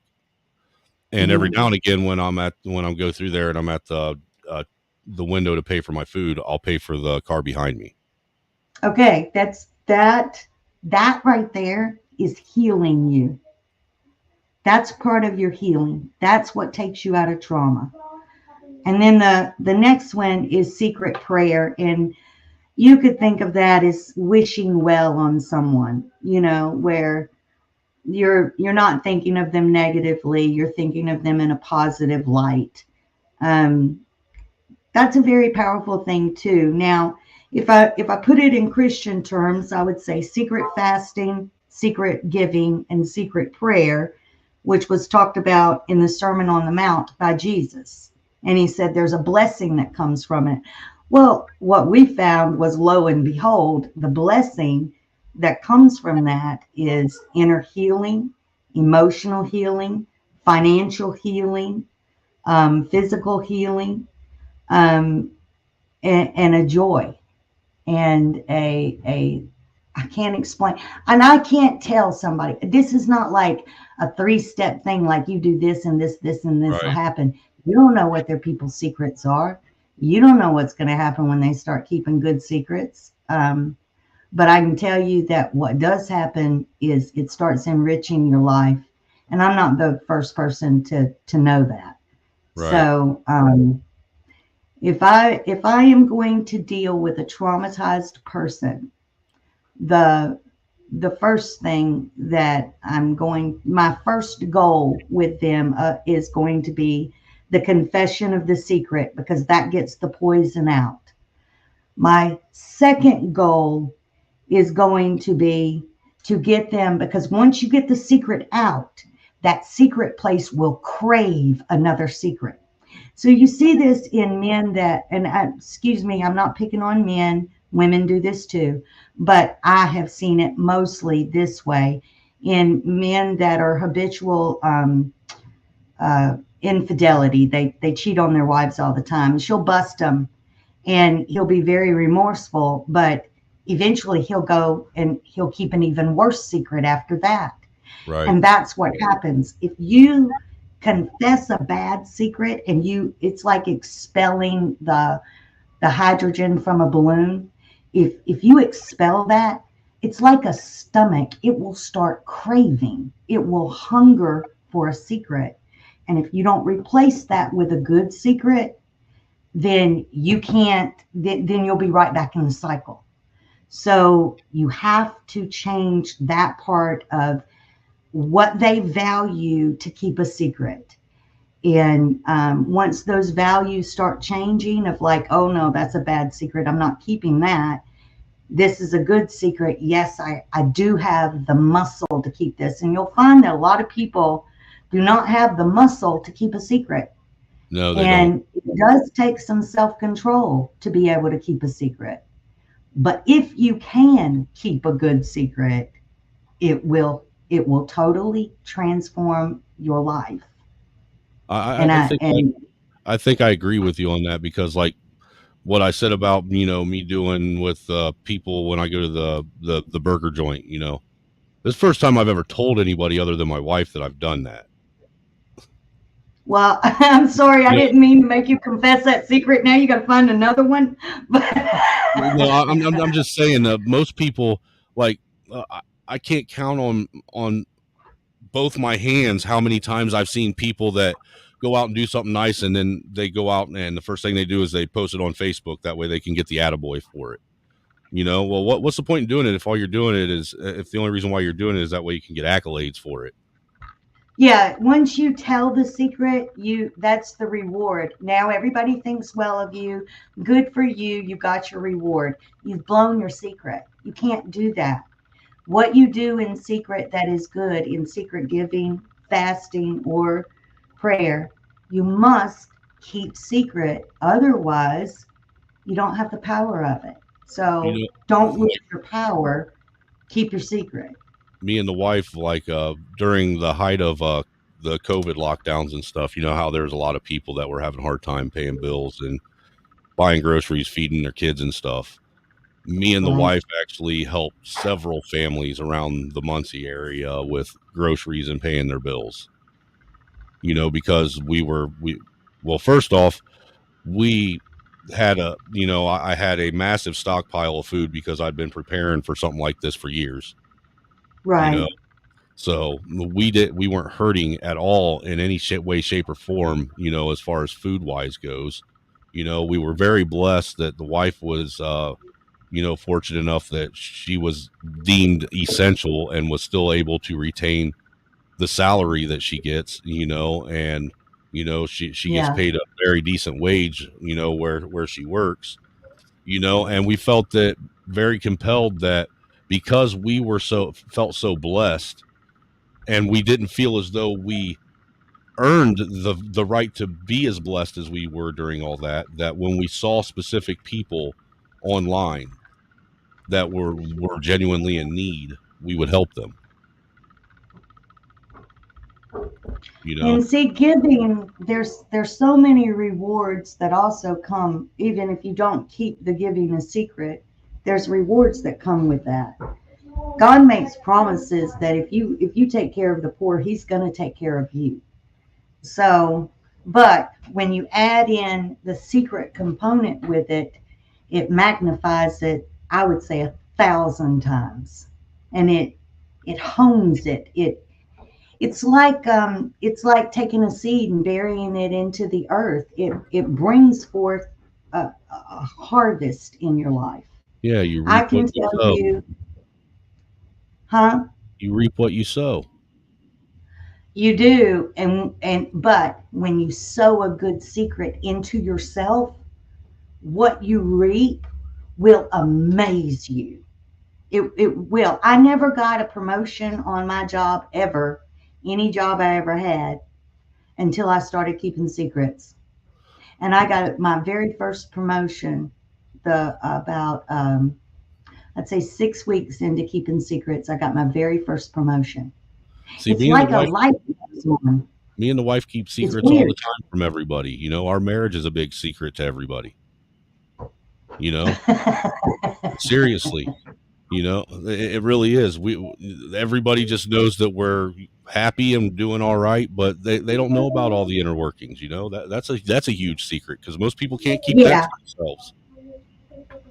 And I agree with you that the secret, like the secret that a husband and a wife shares, that intimacy secret, that is what bonds that couple together and keeps that marriage together. Go ahead. You were going to tell me. No, I was just going to say, so, I do understand what you're saying about, keeping a positive secret and the fruit that it bears, because, honestly, me and the wife never thought that we would ever be in the position that we are right now. I mean, look, just 5 years ago, me and her were poor as fuck and trying to figure out how to make things work off of both of us combined, making close to a little over $30,000 a year. Trying to figure out how to make, and we made it work. lived that life. I mean, we figured out how to make it work. We didn't have a whole lot. I did a lot of fucking what you call wheeling and dealing, because I was one of those picker scrapper types, that knew how to go out and bargain with people and make deals with people. I was real good at trading things and this, that, and the third, and making money off of it. But we still do. We were still living the lifestyle where it was, okay, what bill are we going to put off this week? That way we can pay to get, groceries this week. Who are we going to rob this week to pay till next week? That way we can pay somebody this week, and that shit got old and frustrating. I can't count how many times we had our electric shut off, how many times we had our phones shut off, how many times, we were, basically scrimping and trying to figure out how we were going to feed everybody. But you know what? We persevered through it, and we went through it together and we figured it out. And, now we're in a position to where, granted, if the money she was making was the same kind of money it was before 2020, we'd be doing a whole lot better. But, we could be doing far worse off than what we are. There's a whole lot more people out there that are doing that are worse off than her and I, and we live comfortably. You know what I'm saying? Do we live in the lap of luxury? No, we do not. Do we have all of the top of the line shit? No, we do not. But do we have a house and a piece of property? Yes. Is it a roof over our head that's paid for on time? Yes. Are all of our bills paid? Yes. Do we have food to eat? Yes. Is everybody, happy, and is this a happy and healthy environment? Yes. And that's more important to me than having, extreme wealth. To me, that happiness is extreme wealth. Look, extreme wealth is a job all in itself. And when you get older, you try to off-put as many jobs as you can, So certain things that you can you enjoy when you're younger, when you get older, those things aren't nearly as valuable. But wealth is in and of itself its own job. And that's all you have to think about, is waking up and taking care of paying this bill or going shopping here. After a while, all that gets old. It did for me.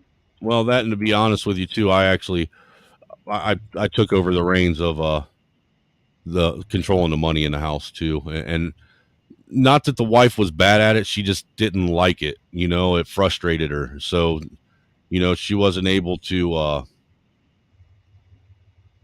move things around and maneuver things like I was.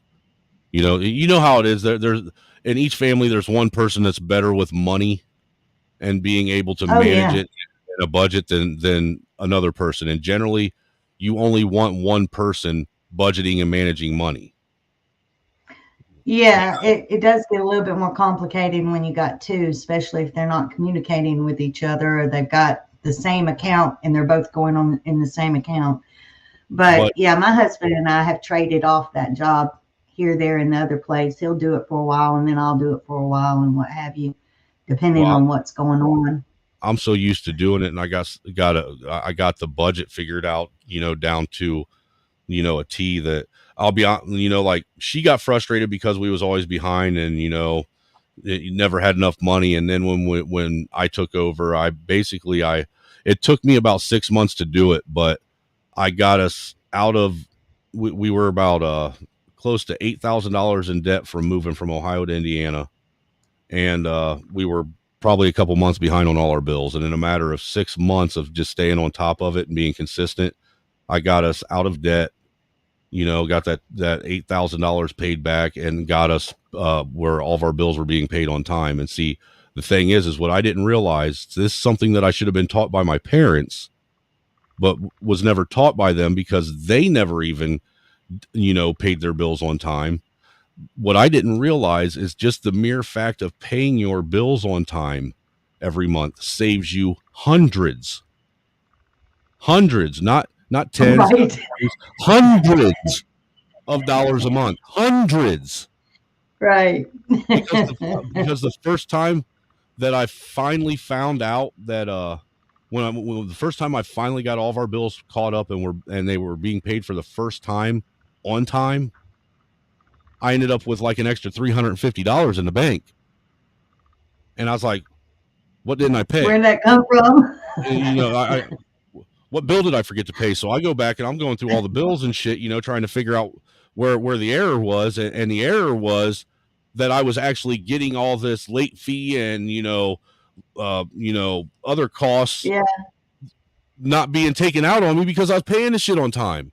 That in and of it, just the mere fact of staying current and on time with your bills is gives you an extra, almost $300-400 in your pocket. That in and of itself helps out. And to some people can change their life. And then you find out that, you've been working with cash, you hadn't had credit, but if you try and get a little bit of credit, it would make your other bills go down.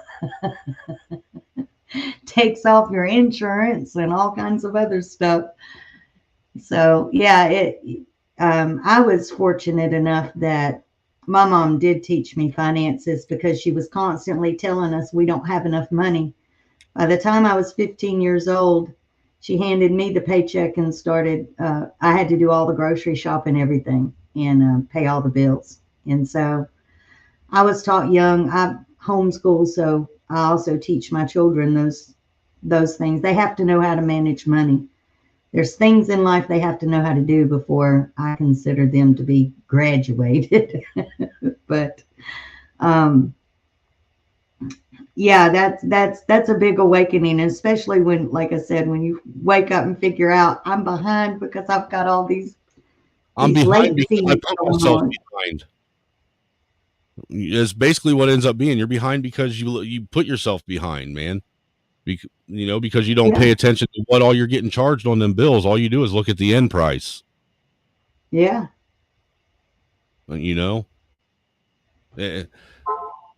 People really most people should realize. I mean, Christ, I should have known it when your cable bill. I mean, you miss your cable bill and you pay it late. That's an automatic almost $20 put on your bill right off the rip for something like that. So I mean, I don't know why I didn't put two and two together beforehand. I'm going to tell you what I did the other day, y'all. You should try this. I got to looking at all this stuff going on with the government and how they all want us online. And I said, if this thing is as bad as what I think it is, then if I try to get my internet canceled, I bet you they won't let me. And do you know, sure enough, I called my company that does my internet, and I told them I just wanted it cut off. And all of a sudden, $109 bill went to $30, and I could sign up for a thing and get it free. Would y'all believe that? They do not want anybody off the internet. Interesting. That's interesting because the couple times I forgot to pay my bill because I thought I did. Because mind you, there are still times that I'm still human and forget to pay bills. The couple times couple times I forgot to pay my internet bill. That's the one thing they waste no time shutting off. Oh, they'll cut it off for a minute, but I mean, if you tell them you want to cut it off permanently, that's when they. No, they have some kind of program going on right now where if you're in a certain income bracket, you can get free internet. Yeah, I'm in none of those income brackets. Unfortunately, I mean, me and the wife, for some reason, me and her have always managed, even when we were fucking dirt poor, to be just above the fucking income bracket to get any kind of help at all. Well, that's like my husband and I are retired now. Now, thank God we were able to buy a house, went to a little town, found us a house, got the owner to finance it and paid it off in 5 years. So we're sitting in a house, 3,000 square foot house that is paid for. And then we've got 2 acres out in the county. It's got a trailer on it and some buildings, and that's our little farm, our processing for our chickens and things like that. So, so we're doing pretty good, but you know, we're having to live on retirement and raising 3 kids right now because we adopted our grandchildren, and so it's hard. You know, we have to have the farm. We have to raise food to be able to make things go, because you own a house, you can't get food stamps. I didn't know I don't that. think that's right. You cannot get food stamps if you own a house. If you're buying a house, you don't even own it, you're just buying it, you can't get food stamps. That's interesting. I guess they think since you got that asset that you shouldn't be able to fall on hard times, huh? Yeah.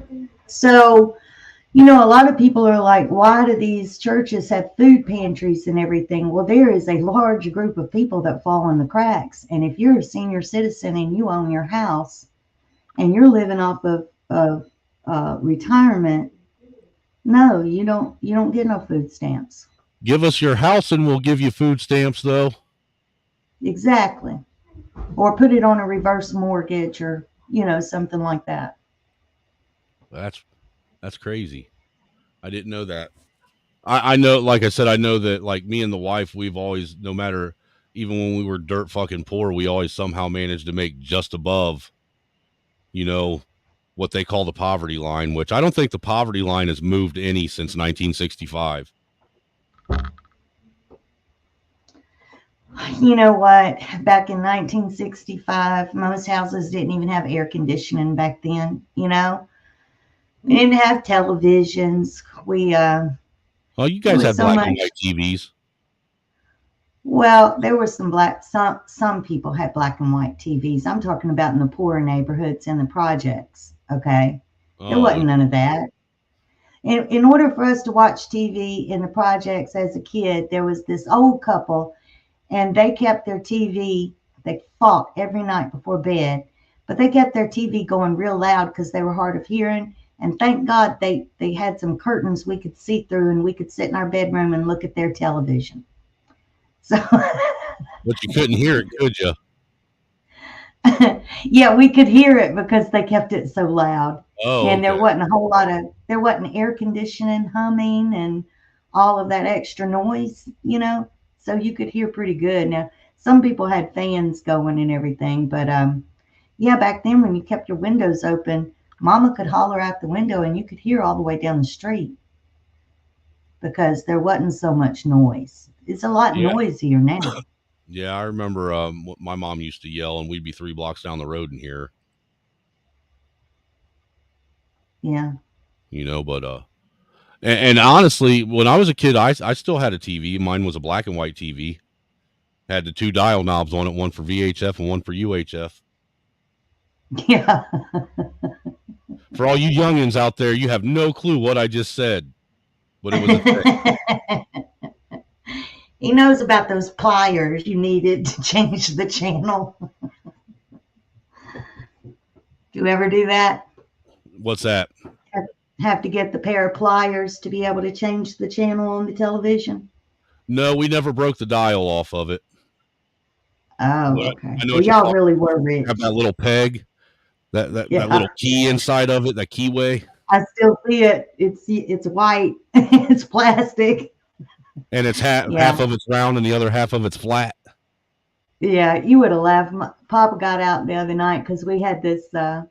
We decided we didn't want cable around the children because even the stuff, the titles for the stuff is so awful. We were like, we don't even want that in there. So we were like, we'll just use regular antenna television. And he had this digital antenna thing hooked up, and it wasn't working very good because he gets tinfoil and starts trying to attach it to the digital. It doesn't work, guys. It does not work. But he said, oh, well, I tried. So not as good as the antennas we used to have with all the tinfoil. We had a big outside antenna, and I actually still have an antenna today, to this very day, you know, because I have an antenna that I hook up, and we can pick up probably like about 30 channels just because we live outside of the city. Yeah. You know? Yeah, we pick up quite a few channels too. Yeah. I mean, there's no sense in paying fucking outrageous prices to get a bunch of channels that you're never going to watch. Well, most of the time we're watching something on the computer anyway. Right. You know? So well, that's why once I got my computer. Well, that's why I go out and I buy my computer monitors are smart TVs. Right. Yeah. Yeah. I hadn't figured out all that technology yet, but we have smart TVs we can get on the internet with, and we've got one of those tablets on the refrigerator, the Samsung refrigerators with the tablets on it. Oh, you got a smart refrigerator? Yeah. Boy, I tell you what, that thing didn't work out the way I thought it was going to. My grandchildren took over that tablet, and I have to have permission to get out of that refrigerator now. Go ahead, that refrigerator's going to end up spying on you one of these days. It probably already is. It probably already is. And then after I got that, I got a Samsung washer and dryer, and then I got a Samsung dishwasher. And apparently all of those things can talk to each other. And then they started putting smart bulbs into the light sockets. And I was like, oh my God, this house is complete and utter surveillance. It's crazy. So, but you know, the kids ended up, like I said, they just live in front of the refrigerator. They pull their chairs in front of the refrigerator. I have to get permission to get in and out of the refrigerator. It is not a great idea to put a tablet on a refrigerator. It's just not. I thought it was going to be, but it wasn't. Huh. Yeah, I don't think that I would be okay with having to ask my kids for permission to get in the fridge. Like, you got to move 4 chairs away from the refrigerator to be able to get in. But yeah. For some reason, I think it needs to be the other way around. Right. Well, I have my computer, and the tablet's a little bit more restrictive than a computer would be, so it won't let them do certain things, and in that way it's safer than them having the computer. Right. We had now talking about all the childhood trauma, main childhood trauma that's taking place right now is in these chat rooms with these children. We had one of our granddaughters that was not being obedient, and she had her computer that she used for school. And that child had already hacked the computer, figured out a way around the system, and was in chat rooms at nighttime when she wasn't supposed to be. And that's when we first found out that how they were going about trying to convince all of these children that they were in the wrong bodies, and the mind games they were playing on those children. And there was a group of people in that chat room that had tried to convince her of that as well before we found out what was really going on. And so that's why I snatched all the computers and said there will be no more chat rooms. But there's a lot of trauma that's going to come from online experiences as well.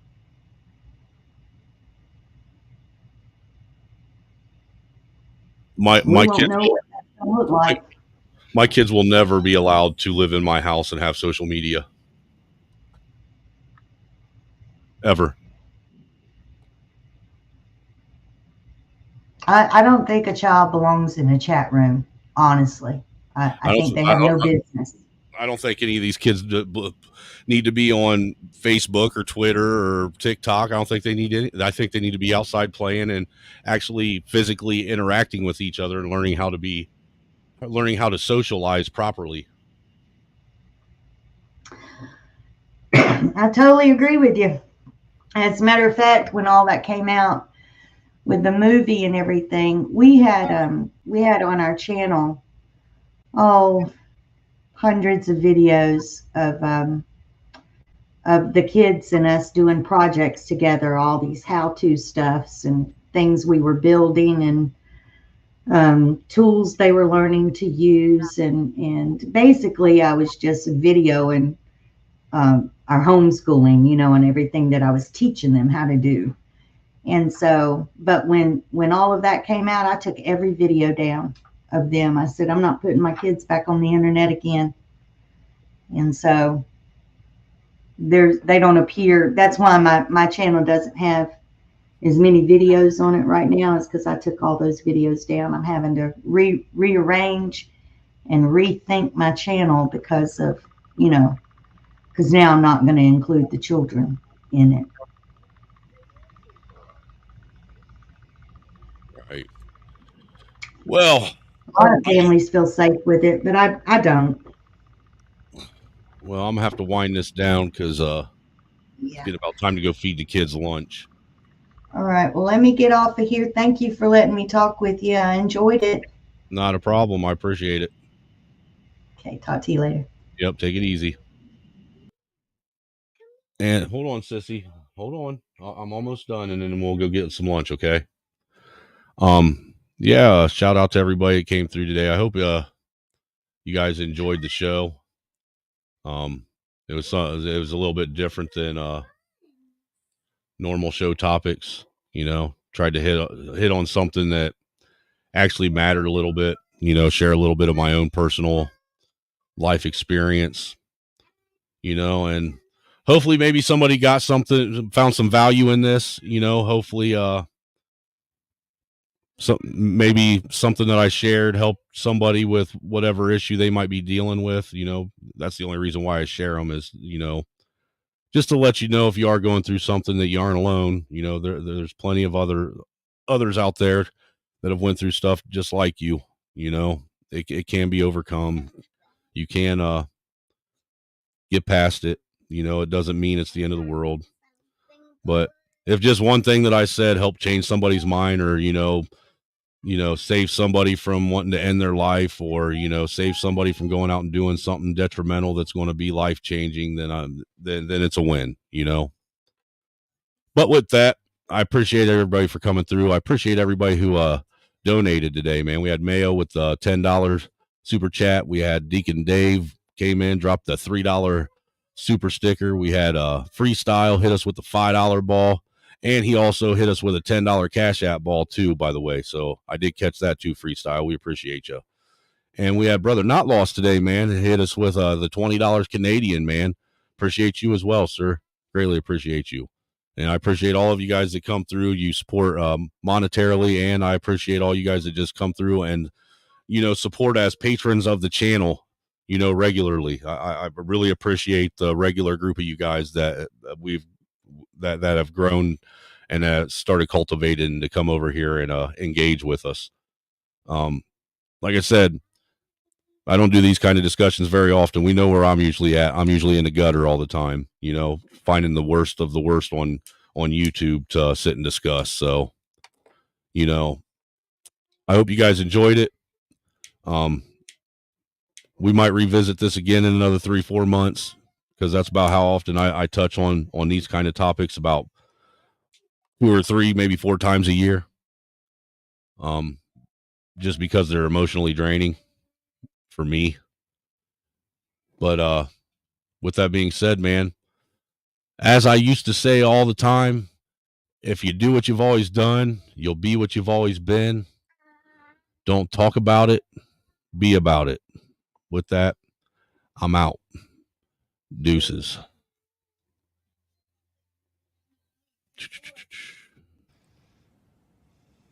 You're awful. Me? I'm awful? Oh, yeah? How am I awful? Playing my video. Inviting me on the show. You just wanted to make fun of me. You're just like the rest of them. You don't know the first thing about me, pal. Look what happened because of what you did, what it led to. There were riots out there. 2 policemen are in critical condition. You're laughing. You're laughing. Someone was killed today because of what you did. I know. How about another joke, Murray? No, I think we've had enough of your jokes. What do you get? I don't think so. When you cross I think a we're mentally done ill with your loner jokes. with That's a it. society that abandons him and treats him like trash. Call the police, I'll Gene. tell you what you get. Call the police. You get what you fucking deserve.